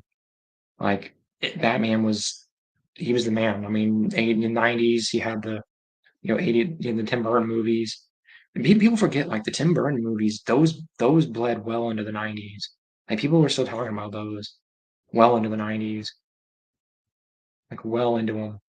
The Schumacher ones kind of got swept, sort of got swept under the rug, sort of like they were. No, I mean, they were notorious for being like the bad nipples and all the stupid stuff, but like people kind of almost swept them under the rug because people just because of those Burton movies. Those Burton movies are good. Like definitely the first one. And I honestly, I like Batman Returns. I know that's a weird, yeah, that's a weird opinion. I mostly liked it.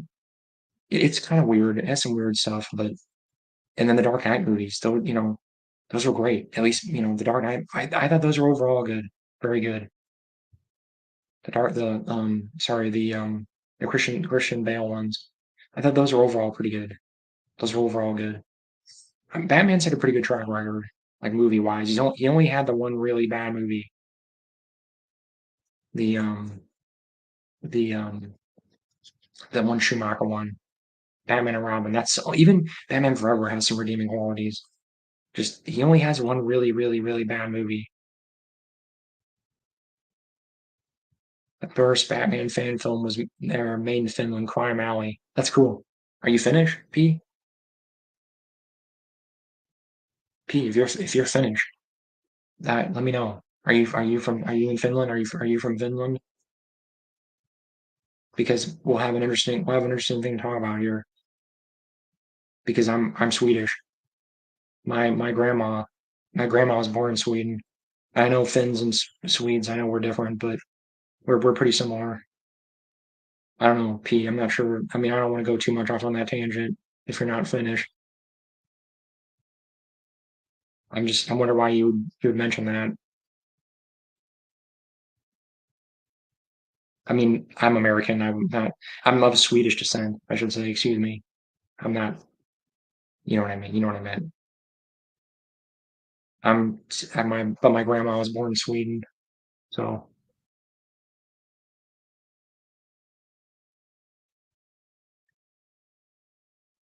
you're intriguing me, P. I don't know what you mean. Unless you're just saying like a fun fact. That's an odd, like, kind of fun fact, though. You still there, P? I'm, I'm gonna have to let you go, P. I mean, unless I'm curious about this though. Are you finished, P? Are you just spouting out fun facts? If you have to tell me, if you don't want to tell me. Oh wow, I'm from a lot of places. Hungarian dad, my mom is Finnish, but born in Sweden. Okay, wow. So you're half Finnish. You're Finnish and Hungarian. Okay, cool. I don't know. Just made me. I don't know. That's cool. Yeah, my grandma was born in Sweden. My grandma was born in Stockholm. That's cool. So you were born in Sweden. So we have similar genetic backgrounds, sort of. Finns and Swedes are pretty similar, aren't they? I mean, I don't want to make any generalizations, but I know they're different, but Scandinavians, we're all kind of Scandinavian. I mentioned Crime Alley because I wrote and directed. Okay, cool, awesome. Crime Alley. I didn't. I might have seen that. That sounds familiar. I don't know. I'll look that up. P. That's awesome. That's awesome.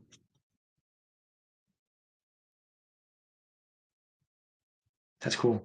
I remember watching some Batman fan films. I might have seen that. I might have seen that. Let me look that up real quick.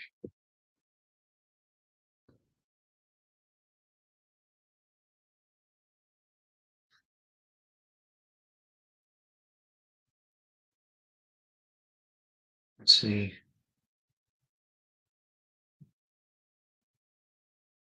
That sounds vaguely familiar. I might have seen that. I don't know. I was big into I was huge into Batman. I remember watching some Batman fan films, so I might have seen it. I'll have to double check. There's some lag here. Oh well, yeah, you're on the other side of the world. Where are you?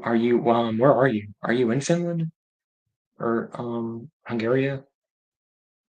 I'm assuming you're in Finland or Hungary or somewhere in Europe.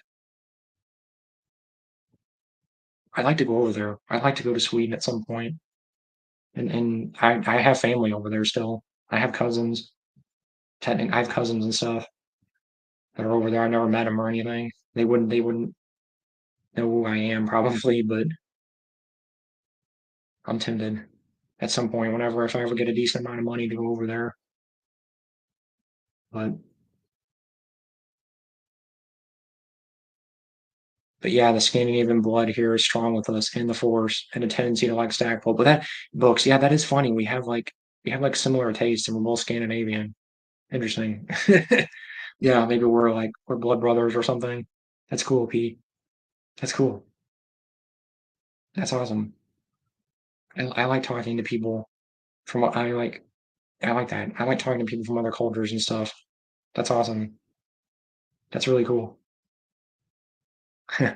Yeah, the force is strong with us. Yes, it is. Yeah, that's so funny. We have so similar tastes. Interesting. That's very interesting. Yeah, my Scandinavian bro here. That's cool, P. That's awesome. That's awesome. Well, if I ever get over there, if I ever get over to Sweden, and or Finland or whatever, I'll probably just honestly, if I ever get over there, I'll probably just go like I'll probably go to a bunch of different places. I'll probably go to Sweden, Finland, Norway. I'd like to see all the Scandinavian countries, honestly. So I'll probably not go over there. Maybe I'll hit you up or something. P. That's awesome. So yeah, it was nice talking to you, P. That's awesome. It maybe I'll leave it at that. I'll we'll leave it at kind of a fun little a funny note here.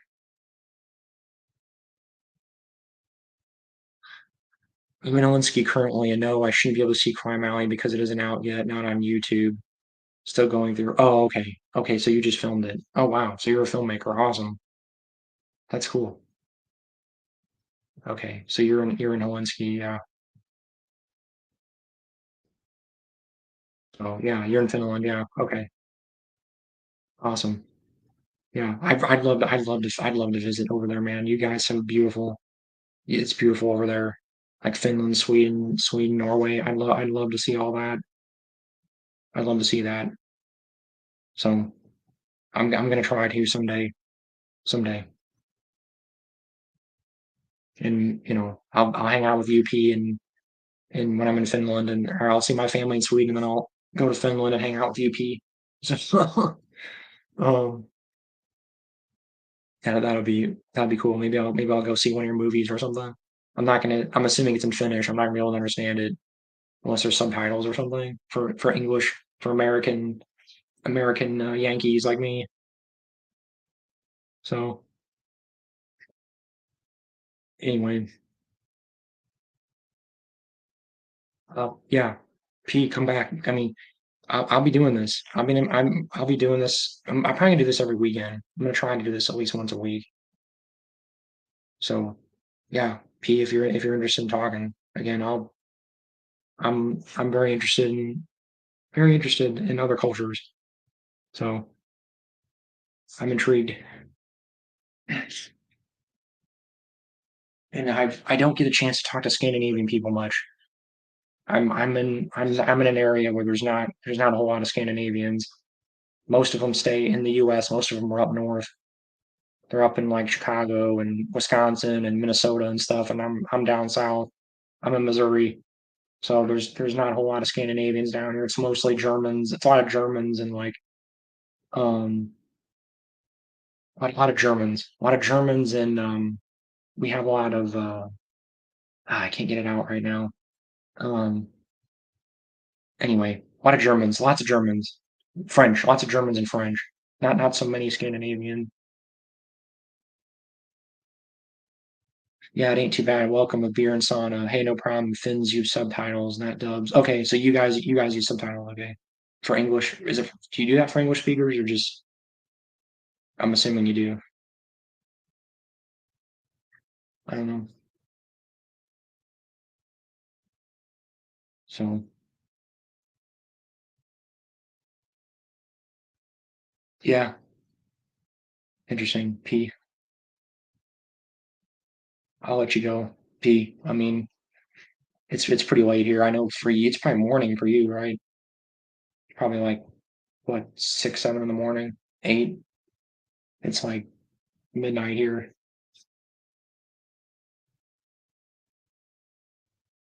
So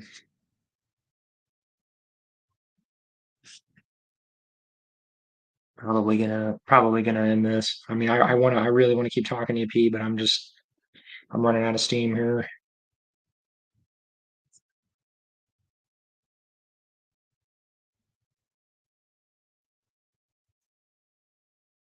So let me know. I'll try to give you a heads up. Like I said, when I'm back, when I'm on here again. Or oh yeah, the Discord. That's right. How should I give you that link? I guess I could just do it right now. I don't know. Trying to think of how would I be able to give you that? Maybe I'll just post it on the YouTube on the channel. Maybe I'll do that. I don't know. What do you think? Should I post it on the YouTube? Well, I'm worried if I do that, it's gonna make it public, and I'm gonna get a bunch of random people. I don't know what to do. Hmm. I guess I could make it like private and just send you like the pass. You can like put a code or something on it. Maybe I'll just give you like what the code. I'm gonna make it the code or something. I don't know. I have to figure that out. Cause yeah, I think I should probably do a Discord so I can talk to people.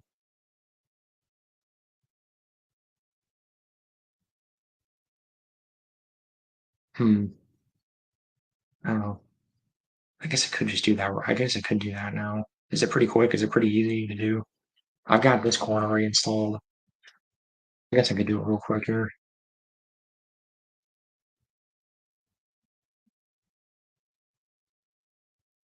Hang on a second. Maybe I'll just give it directly to you. I'm worried. I was the Discord I was gonna create it. I'm worried if I just make it public, I'm gonna get. Maybe I'll just hang on a minute. New group DM inbox. I guess I could just give you my Discord information here real quick, and then we can go from there. I'm trying to think of how do you do that? Add friend. Okay, maybe just give me your Discord name, P, and I'll just send you a friend request for now, and then I'm gonna figure out. I haven't quite decided what I'm gonna do, like Discord wise. Yeah, just give me your name real quick, and I'll just send a friend request if you want to do it that way, and then we'll just kind of go from there.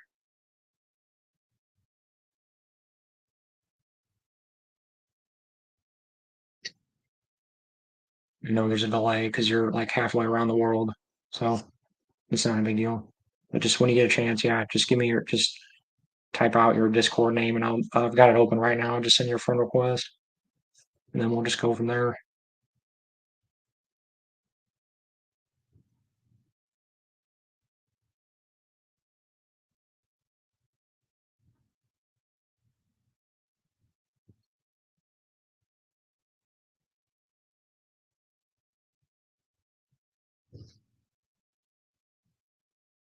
I don't know if I lost. Did I lose you, P? I lost you. Okay. If you don't feel comfortable, that's fine. If you don't feel comfortable, I just don't. I'm trying to figure out how to. Let's see here.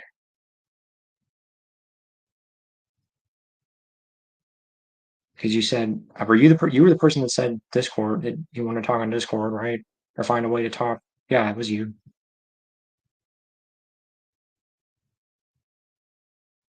Like I said, I don't know. I guess I could just figure out how to make it. Yeah, if you don't want to do it, it's fine. Maybe I guess I could just do it from my end. I don't. It's whatever. I think it'll be all right. There's only I don't need to worry about it. These don't get that many views. You shouldn't worry about it.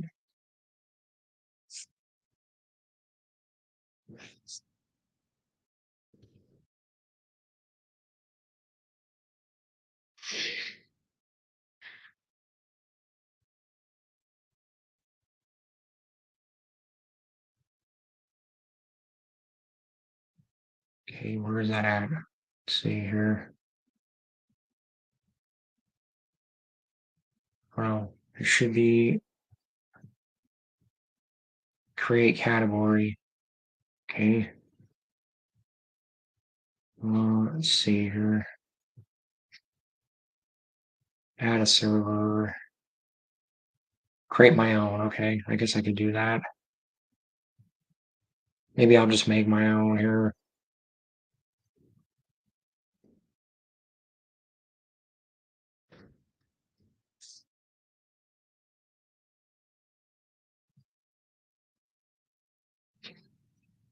Let's see here.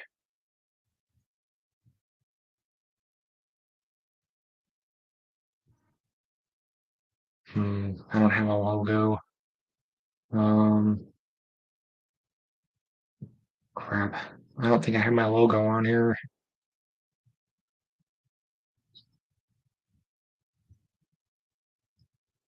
I think it's on my other computer. Shoot. Oh well. I'll just use Mace Windu for now until I figure it out. Or Chasen or something. Let's see here.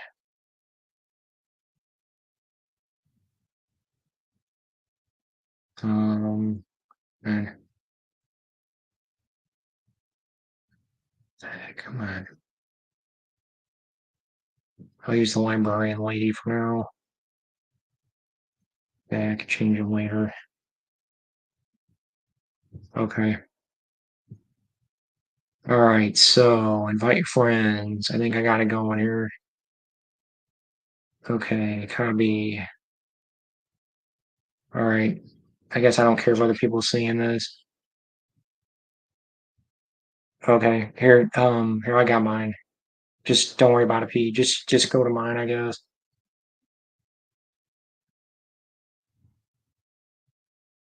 I gotta get my logo on it. It's the librarian lady for now because I don't have my logo on here for some reason.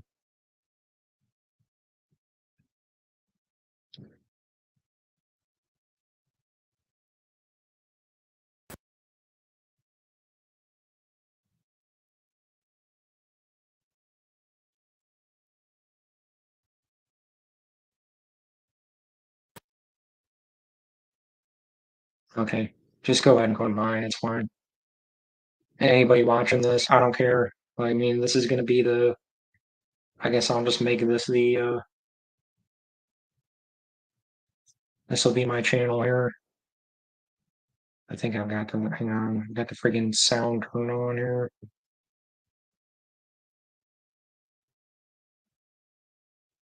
I'm gonna turn the. Yeah, I don't want to be. Reverse message. Okay. All right. Should be good to go here, hopefully.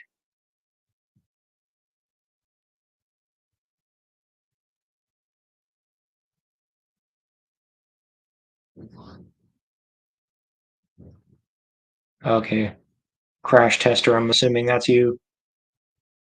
Crash tester there, P. I'm assuming that's you.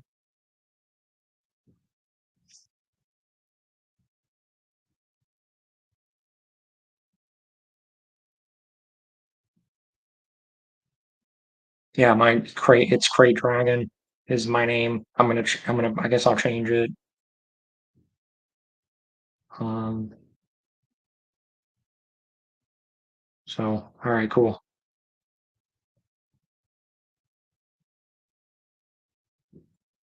Yeah, maybe I'll just leave it for now. So, all right, awesome.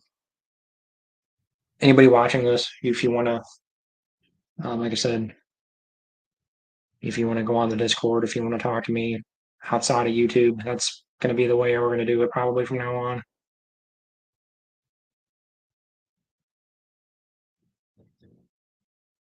Oh, P. So I got somebody else. Okay. All right. I've got Crash Tester or somebody else watching this. Okay. Cool.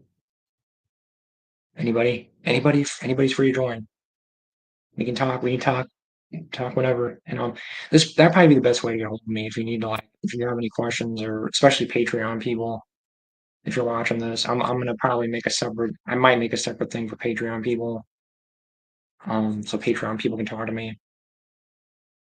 But okay, cool. Oh, I already like the thumbs up there. All right. I guess on the stream. I guess this will be it. So anybody watching this, if you're watching this after, after the fact, there's a link to the Discord in the thing there in the text. So yeah, I think I'm gonna yeah, I'll leave it at that. My Scandinavian bro here, P. Thanks for helping me out and getting the Discord rolling here. So yeah, great to meet you too. Great to meet you. Yeah. Oh man. Okay. Yeah. We'll have to. I don't know if you got. I don't know if. Oh man. Well, I'll get into it next time. I'll just leave it at that. That's a good place to leave it. P. So thanks. I will leave it at that. So have a great night, everybody, and may the force be with you always.